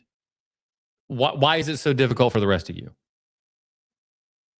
I'm currently participating in something called Oops All Goalies. It is essentially a hockey game, except oops, all goalies. I have never been surrounded by so many goalies before in my life. And all I can say is that the energy is strange. It's weird out here. That was supposed to be, I sent that one to the boys because I just thought that was a funny clip, and it got into TikTok Trash Tuesday on accident. That was not movie related, but you know, you got to laugh. You're welcome. Give me 2 seconds. I am like, I got 12 people in here. All right, I'm going to keep going. It's hot as hell, and I'm going to get step outside for a hot second here just to cool off and walk this dog. But let's do 2 more since we got a couple people in the house. Guys, here are 10 more horror titles that I think every horror collector should have in their collection. All right, every horror collector should have these in their collection. I am a collector. I have some horror films. Let's see if I have these. Chances are I don't. Especially if you were just starting out your collection. At number 10, we have 2008's mockumentary, Lake Mungo. At number Lake Mungo. All right. These are your must-haves? Okay. Number 9, we've got this insane film from 1981, Possession. At Why are you covering up the box, my man? All right, Possession's a good one. Possession's a nice one. I've spoken on that on the podcast previous. Number 8, we have a John Carpenter film from 1994, and that's going to be his film, In the Mouth of Madness. That's a good one. That's a good one. You got the little Arrow video there and everything. Lovely. Next, from 1978, we have this cult classic right here, and that's got to go to Phantasm. Very nice. Phantasm, I could recommend. Next, at number 6, we have a film from 1981. No, it's not An American Werewolf in London. It's actually going to be Joe Dante's The Howling.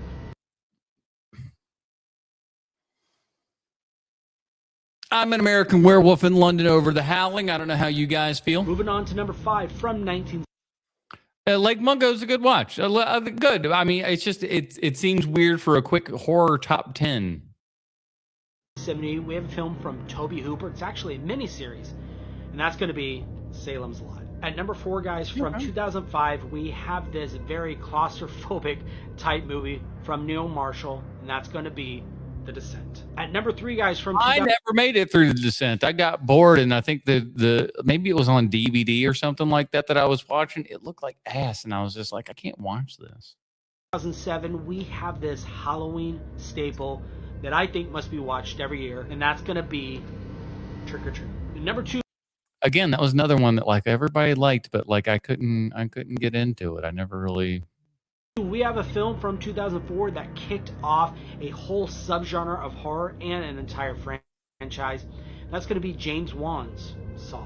And I like Saw. I like the Saw films. I know a lot of people don't. And at number 1 from 1991, I can't wait to see what you guys think. Is this a horror film or a thriller? But that's going to go to Silence of the Lambs. It's a horror movie until it makes a whole bunch of money, then it becomes a thriller. Guys, let me know down below what are some horror titles that you think every horror collector should own, and make sure to head over to my YouTube channel to check out the full video. Okay.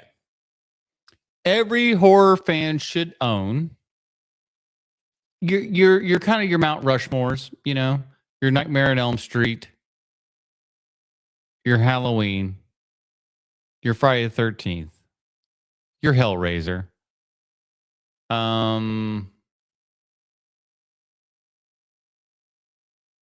Those are definite recommends. Psycho is certainly in there. Night of the Living Dead for sure. The Fly. I would recommend The Fly. Yeah. It's a lot of good starter horror film. I need to show my nephew The Fly. Is The Fly is Alien? Alien, absolutely. Alien is a horror film, whereas Aliens is an action sci-fi movie. Alien is a horror sci-fi movie, absolutely. Are we talking like art style or popular style? Either or. We could do either or. But for me, yeah, those are some of your real standard horror films that I would start horror fans out on. I've been kind of running my nephew who just turned 12. I've been running him through a bunch of horror films and stuff. He was like me. He was super scared of stuff. And I've been kind of introducing him to things, and he saw Dead Alive. He really loved that. And I was just like, this kid's he's going to be all right. Hereditary and Mary's Baby go on my list. Yeah. Yeah, definitely some Rosemary's Baby for sure, because you get some of that classic stuff in there for new people. And Hereditary is one that, like, I even saw normies going out of going like, oh Jesus, I love it. All right, what's next? Everyone thinks Crash is the worst Best Picture winner. I think it is. I think it is the worst Best Picture winner. It's absolutely terrible. Jeff Russo, are you telling me that there's a worse Best Picture than Crash? Crash, the movie's so terrible that it sits you down and goes, hey, racism is bad. Okay? You hear me? It's bad. Don't be racist. You don't be racist. Now give me an Academy Award. And I used to think that too until I did a little more research. And all right, let's see what he's got. Look, Crash beating Brokeback Mountain in 2006 was a disgrace. There's so many other things that just like, that's the worst. It's the worst. There's like any other film other than that could have won. And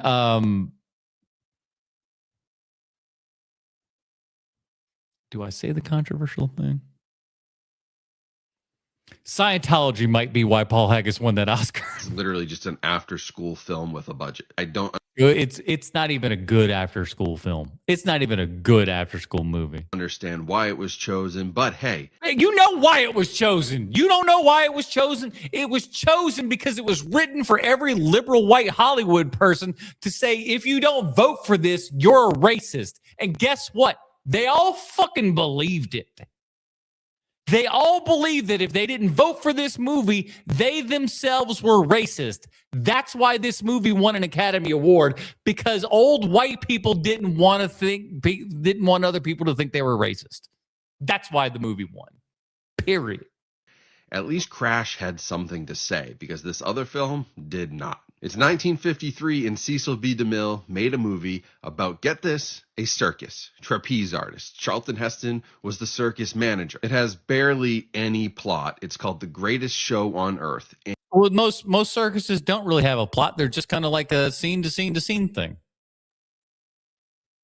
And it beat out High Noon, which is widely considered to be one of the great. High Noon's amazing. Listen, there's a High Noon poster right there. Okay, that's a High Noon poster if you can't tell. So listen, I'm a fan. Greatest films ever made. Gary Cooper, Grace Kelly. It's legendary, and it lost to a circus movie. And critics hated this movie at the time. Film historians are still upset about it, and there are defenders of movies like Crash out there. Nobody. If you defend Crash, let me know. Is defending The Greatest Show on Earth. They gave Cecil B. DeMille this award because he was a Hollywood legend, basically giving him the. Oh, you mean the Academy Awards are just giving things to people when they actually didn't deserve them, and they're just getting them for, milestones in their careers and whatnot? You say. The award. Wonder why we haven't watched. I haven't watched the Academy Awards in years, since we've been doing HMP on Sunday nights for a decade now. There was a couple years where I would just kind of like have it on the screen in front of me, and I would mute it and just watch it as things were going on. And when the show was done, I would watch the rest of it. But I haven't done that in years. And you know how much I missed it? None. I don't care anymore. But not the movie, and in return missing out on one of the greatest films ever made in High Noon. So yeah, Crash is bad. There are lots of other bad movies that have won Best Picture, but I think The Greatest Show. He says a lot, and then he just showed us two, though. Show on Earth is probably the worst of them all. I don't know about that. Crash is pretty. Here's the thing.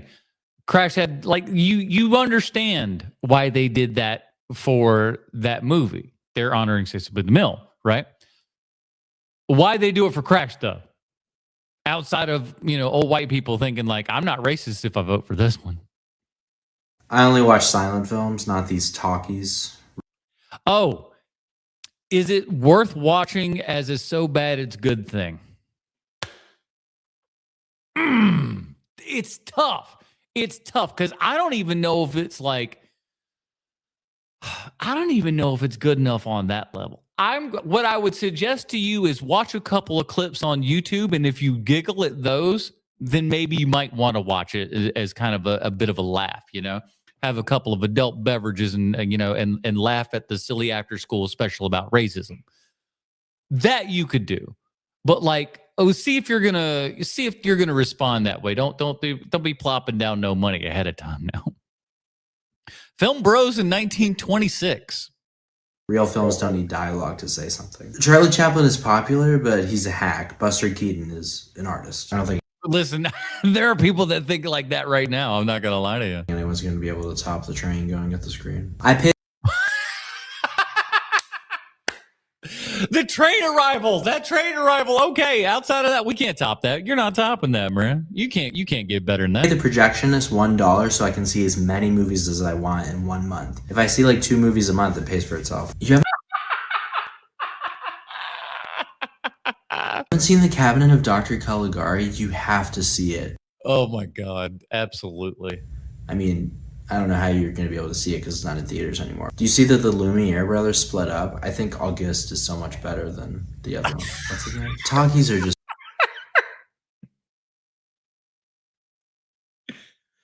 Very, very niche jokes about the Lumiere brothers.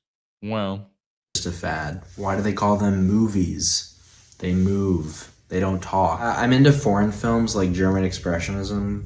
You probably wouldn't get it. They don't release any original movies anymore. 12 frames per second is what the human eye was meant to see.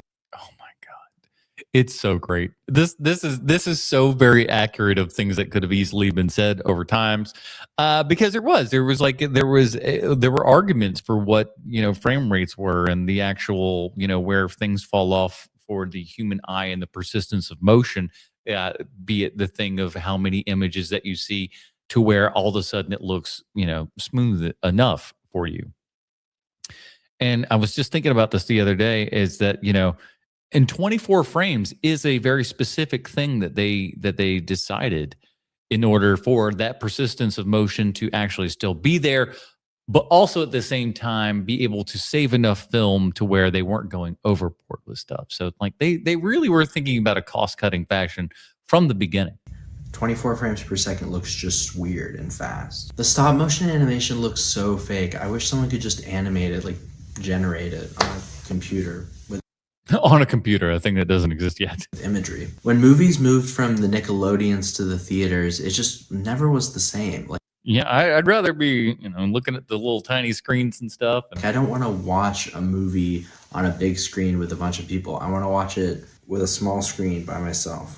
On the side of the street, as the good Lord intended. Because there are a lot of actors here, they're scared because Jim be going off book. Improvising with Jim Carrey. I think I got 2 of this guy's clips from this podcast that he's done close to the end of the show. I thought I'd spaced him out further than that, but apparently not. I said, oh, shit, that's right down my line. Yeah. Because that's what I do. You think just because I'm small, you can just push me around? Well, come on, my friend, let's boogie. I'm going to give you a little lesson in low center of gravity. I remember they showed him, they said, look, Tony can do the nunchucks. The nunchucks changed everything. And he was just looking, he was like, he started coming up with ideas, his mind be working, and we started doing this scene. Man, everything was flowing. Oh, it's on now. I made sure, I said, you slap me on this side now, because you make sure you slap me on the right side, because I don't want to hit you with the nunchucks. Mm-hmm. You know what I mean? But I had the rubber nunchuck, but the director said, use the real nunchuck. I said, nah, I'm not going to do that. I'm not going to take Jim. Smack this $20 million man in the face with your nunchucks, guy. Go right on ahead. Why not? I'm not going to do that, But Jim is just, oh, man, he is so good. His comedy is at another level. Mm-hmm. You know what I mean? Yeah. His mind be going 100 miles an hour, but he always come up with good stuff. Yeah. I just remember him coming over to me when we had done this thing. He said, man, you great. He said, we should do a movie together, a cop movie. He said, I would love to do something else with you. Yeah. And I just remember, and I was like, wow, Jim Carrey said he want to, do something with me. And then he went and retired. What did you guys think about the Jim Carrey getting that award? You think think there was a double? You think he had too much plastic surgery? What's everybody think about that? I don't know. I think they killed Jim Carrey a long time ago. when he started getting on Jimmy Kimmel and talk about the Illuminati and goes, "You're laughing at it. You were in it," and then we find out everything that we know. And, no, not that one. Sometimes when you know too much. I'm in 6th grade. Word around the school spreads like wildfire. Shay, your dad's here. So I am a big fan of O'Shea Jackson Jr. I will go so far and be as liberal to say that he's a far better actor than his father. And I'm excited for, when he's in a new thing. I think the guy is very charismatic. I think he has in acting what Dad could never have. I don't know, and I like Ice Cube. I think Ice Cube's fine. But the man's not a fantastic actor. His son, however, does a real good job. I'm thinking, what did I do? Picking me up from school is grandma business. My dad's not doing this, dude. So I'm like, I can't think of what I did. So when I get outside, he's outside in the nice car. Now, we got family vehicles, 4 doors, but he's here in the 2-door. So this is the nice car. Again, oh, man, that's when you know cool dad's picking you up. in the car, he drives all the way to Venice. Sit down at this restaurant. We're at a table that's bigger than it should be for 2 people. In walks my hero, The Rock. Jesus. And he just sits next to me, and him and my dad have a meeting over lunch, and I am starstruck beyond belief. I can't get any words to come out of my mouth. As a kid, the memories I have from it is I got a cheeseburger. He got a cheeseburger. I got a root beer. He got a Diet Coke. Thought that was weird. Wasn't really feeling that. Wanted caffeine, but he didn't want the sugar. My dad was like, dude, talk to him. Who's and give him the consistent Ice Cube face in all of his acting, which is called the stanky face. It's like, how do you act like Ice Cube? Real easy. You just look like somebody farted right by you. Just put on that fucking farted. Congratulations, you now act as good as Ice Cube. do you want him to kick? And I'm just like, I can't talk. He signed my shirt, took a picture, he paid for his meal. Lady came back for the change. He didn't take the change, just walked out. And I took his quarter and put it in my pocket. And I put it in a sandwich bag, and I still have it. You still got the quarter? Damn right. Where's That's funny. quarter at? Give it to my mom. She has it in her safe. The lucky quarter. Yeah, dude. It's Rock's quarter, bro. How old were you? 12. Oh. Thank God. Thank God. He's like 22. Oh, or if you're 12, that's fine. 12 is A-okay. But bro, I was about to say, what? Come on. In the heat of loving wrestling, dude. Yeah, this is the biggest. I went to the Scorpion King premiere. That's a Rock fan. Guy, that's dude. a Rock fan. Yeah, I went to see The Mummy Returns twice. He's in the movie for 5 minutes. This was my dude, bro. That's crazy. That's got to be cool. And awesome that Dad knew enough to go, we're having a meeting with this guy. Let's bring the kid along because the kid loves him. That's a good dad too. Hey, there's my family. All right, so we're gonna. This is my boy who loves Trapped or Trap. I keep saying Trapped as if it's a thing, but no, it's like, hey, you guys want to watch something today? What do you guys want to do today? I'd like to go to the mall. Could we watch Oppenheimer? Oh, Grandpa. No parking at the mall. Barely any Josh Hart at screen time. What else? It's a terrible place. What else? How about the zoo? How about one battle after another? Too much walking, too much noise. Too long, too much noise. Everybody's always talking about it. That is true. Everybody's always talking about that movie. Wrongfully so. You can't have any good conversation. Not like at Chili's. Not like Trap. What else? Well, there's always the beach. No, you gotta sit on the ground to eat. I need a cushioned chair with back support. Like at Chili's. Like a Trap. Okay, well, how about Chili's? Maybe. Let's get in the car and see where it takes us. I think it's taking us to Trap. I love how he's the only person on the internet who really likes Trap, but he will be the first person to say, hey, a lot of people like this movie. To which you can easily say the box office says otherwise. I was being fitted for all this terrorist gear. I said, why would I be wearing this when I've got all these huge hulks who are going to do all the dirty work? I was just thinking, you know, if I was wearing a suit, maybe there could be a scene where I put on an American accent and he thinks I'm one of the hostages. I kind of got the Joel Silver, get the hell out of here, you'll wear what you're told. And then I came back and they handed me the new script. So, you know, it just pays to occasionally use a little bit of theater training when you're doing a movie. Man, Alan Rickman, one of the best, man. And a guy so good at playing his parts and stuff that I think a lot of us all thought that he was probably a fucking monster. You know, he seemed like a bad guy. He seemed like a really rough kind of tumble character that would just like, you know, very British, very stern and whatnot. And then everything that you see is just like, nope, the man was just the nicest sweetheart of a human being. And that's just awesome. That's really great to hear. It's a damn shame that we lost him as early as we did. But boy, oh boy, we do still have his movies to look back on and remember the good times. Man, we'll be missed. Here are 3 movies that actually scared me. All right, 3 movies that actually scared you. I find as somebody who, you know, has dedicated himself to kind of watching a whole bunch of horror movies, certainly later in my life, because I grew up a scared kid. So I did not watch a lot of horror movies growing up. So I felt like I had to watch a whole bunch to kind of catch up to the gang here and everything. And I have for a very long time.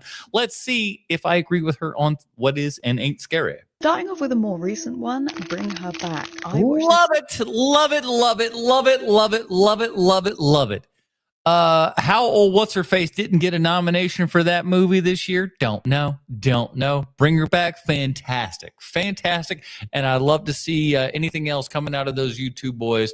Whatever they want to do, I'm here for it. Last year, and I was so pleasantly surprised with this one. It was horrible. I just knew YouTube dudes, and it was a horror movie, and people liked their last horror movie, and that's when I went to see it, because I didn't even see a Bring Her Back previously. I've seen it afterwards. Enjoyed that one very much too. So I'm on board with those boys. But yeah, all the best ways, and it became one of my favorite movies that I watched in 2025. The gore was actually made me feel a little bit ill, which I don't get like that. Oh, when that kid is chewing on a knife, you're just like crawling in your seat, just ready to die. I've watched Saw enough times to like not care too much about gore. There was parts of it there are parts where you're just like, oh gee. My next pick is an older one, and it's one of the first horrors that I saw, and that is Hostel.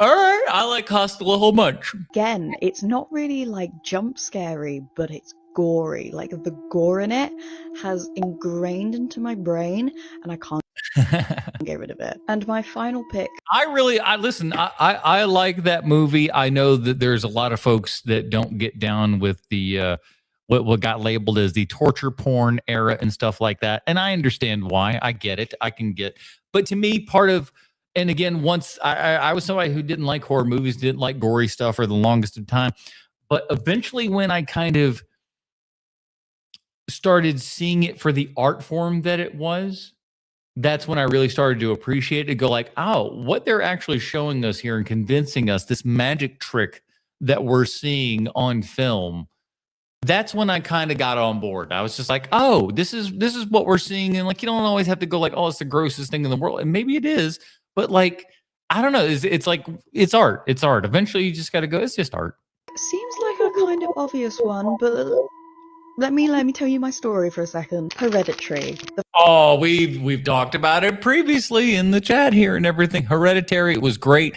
It was one that I didn't see right away, but I was working in a movie theater, and a whole bunch of the staff and stuff went and saw it, and people that, you know, kids in their 20s and stuff, and they were coming out and they were stoked on it. And I was just like, man, if these dumb kids like this is probably pretty decent. If they were like, that's super scary, I'm like, okay, if they think that's super scary, let's check it out. And they were right. It was good. So good. First time I watched this movie in the cinema, I absolutely loved it. I was like, this is the best movie I've ever seen. This is my favorite movie I've ever seen. And that is a wild statement to make. Gentlemen, if there's a lady that tells you this stuff, I'm not saying that she can't be the one. Just be careful. Just be careful. And she goes, Hereditary, my favorite movie of all time. Careful. To this day, I still think it is an incredible, incredible movie. However, the second time I watched it for my YouTube channel, I watched it alone, and I watched it in my room, and then later on, I had a massive panic attack. And I bought it on Blu-ray, and I still have yet to really watch it, because you got to be in a mood for that one, ended up in A&E. That movie scared me so much, I had a panic attack. So it is safe to say that Hereditary really, truly did scare me. Let me know what horror movies have really scared you, because also, I want to add some more to that list. Maybe. Do I want to do that? That's a real good one. Things that kind of really scared me. I think Hellraiser was still like a really scary flick for sure.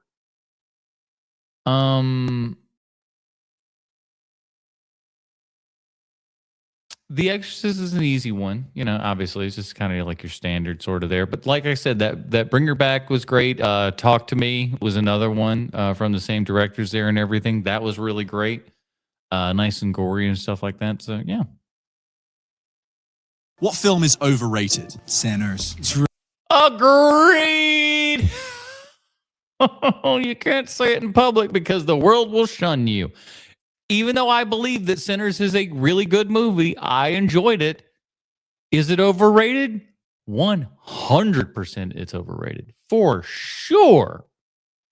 Again, that's another one that like I think a lot of white people just go like, if you don't like this, you're racist, And like, that's not the case. Come on. If you don't like this movie, that's fine. Truly one of the worst films I've ever seen. Wow, listen, again, one of the worst films you ever seen. When people say stuff like that, my response is, as is always, see more movies, my friend. Because if you think Sinners was one of the worst movies you've ever seen, I know you ain't seen many movies. Because Sinners, even if you're not a super fan of it, you can't even say that that's not one of the worst films of all time. Get bent. It's a complete soup. He could have made either a good cowboy film, or a good vampire film, or a good sex film, or a good music film, and he decided to do none of the above. I mostly agree with that, but there's so much worse than that. Come on, Sucks. It sucks. People need to stop calling me racist for saying this. True, they do. Like, you can have that opinion and not actually be a racist. Now, some racists might have that opinion, but that does not necessarily nor inherently make you racist. It just sucks. But do you not like all those bits mixed in once and like a big minestrone soup? No, this is like minestrone soup sucks ass. By the way, we got all the. What am I eating here? What is this, barley? Ugh. Friends, when Rachel makes the trifle that's got cream and beef in it. Pick a genre! What is your favorite film? Paris, Texas. Oh, yeah. Interesting choice. Interesting juxtaposition, I'll say that. Yeah. It has the best opening and the best closing of a film I've ever seen. It's a real... They don't make films like this anymore. It's quite slow, but I've seen much shorter films that felt much longer. Yeah. Have you seen The Mastermind? Oh, no, with Josh O'Connor. No, I haven't. Bro, sucks. It's... I love it when we're bringing somebody. It's like, hey, have you seen this movie? Fucking sucks. 80 minutes long and it feels like a Christopher Nolan film. You're just like, oh my God, take the paintings and leave the building. I am bored. Hey, listen, man, I like it when people can call it like it is and say things that are controversial and against the grain. Even if they might be trolling a little bit sometimes. You never know. We should have a movie. All right, this isn't about, like, she's talking about movies, and I didn't realize this one was about movies. But I want to end this TikTok Trash Tuesday with introducing you to my new TikTok Trash crush. This is Christina Mendez, and she's all about orbology. None of this shit makes any sense, but this chick is unbelievably hot, and I can't stop watching these fucking TikToks. So I thought I'd share them with you. You tell me. You tell me.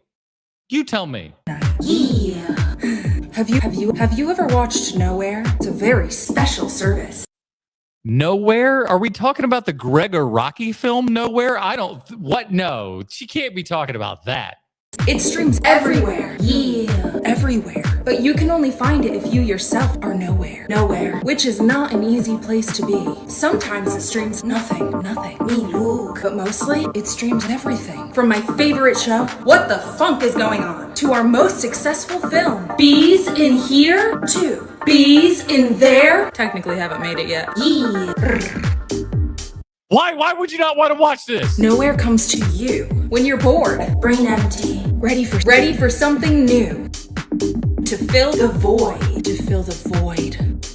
I listen. Filling voids is what I do, lady. Wet Sock Prophecy had a quiet run. Nice. Don't look for it. It will find you. Okay? Usually it's just yeah. Look. ¿Te gusta? Yeah. But sometimes it streams you. That's my favorite program. Nice. SoBad. Yeah. Look. I normally take that TikTok bloop bloop out there, but I leave that in there because I know some of you dirty babies out there want to find this account and go in there. We'll have to fight for her. She's hot. Oh, you listen, Val. Listen. My word. That is it, everybody. We have reached the end of another TikTok Trash Tuesday. I want to thank all of you dirty babies for coming, hanging out. It's been lovely. We've seen a lot of people in chat. We've had a lot of people in and out and stuff. It's been great. And again, hit that like and subscribe button. Hit the hype button as always. And join us back here on Sunday when we're talking more of our, what am I called? March of Dimes series. And we're talking, is it Panic in the Park? I think we're talking. Is it the name of it? So Robert Redford and Jane Fonda joint. So we'll be checking that out on Sunday. So come and join us then. Why don't you? What else? Oh, check out Sean likes spaceships. The link for that is in the show notes. Sean's got a new channel out here and everything where he's going to be reviewing movies about spaceships and stuff. And he's starting out.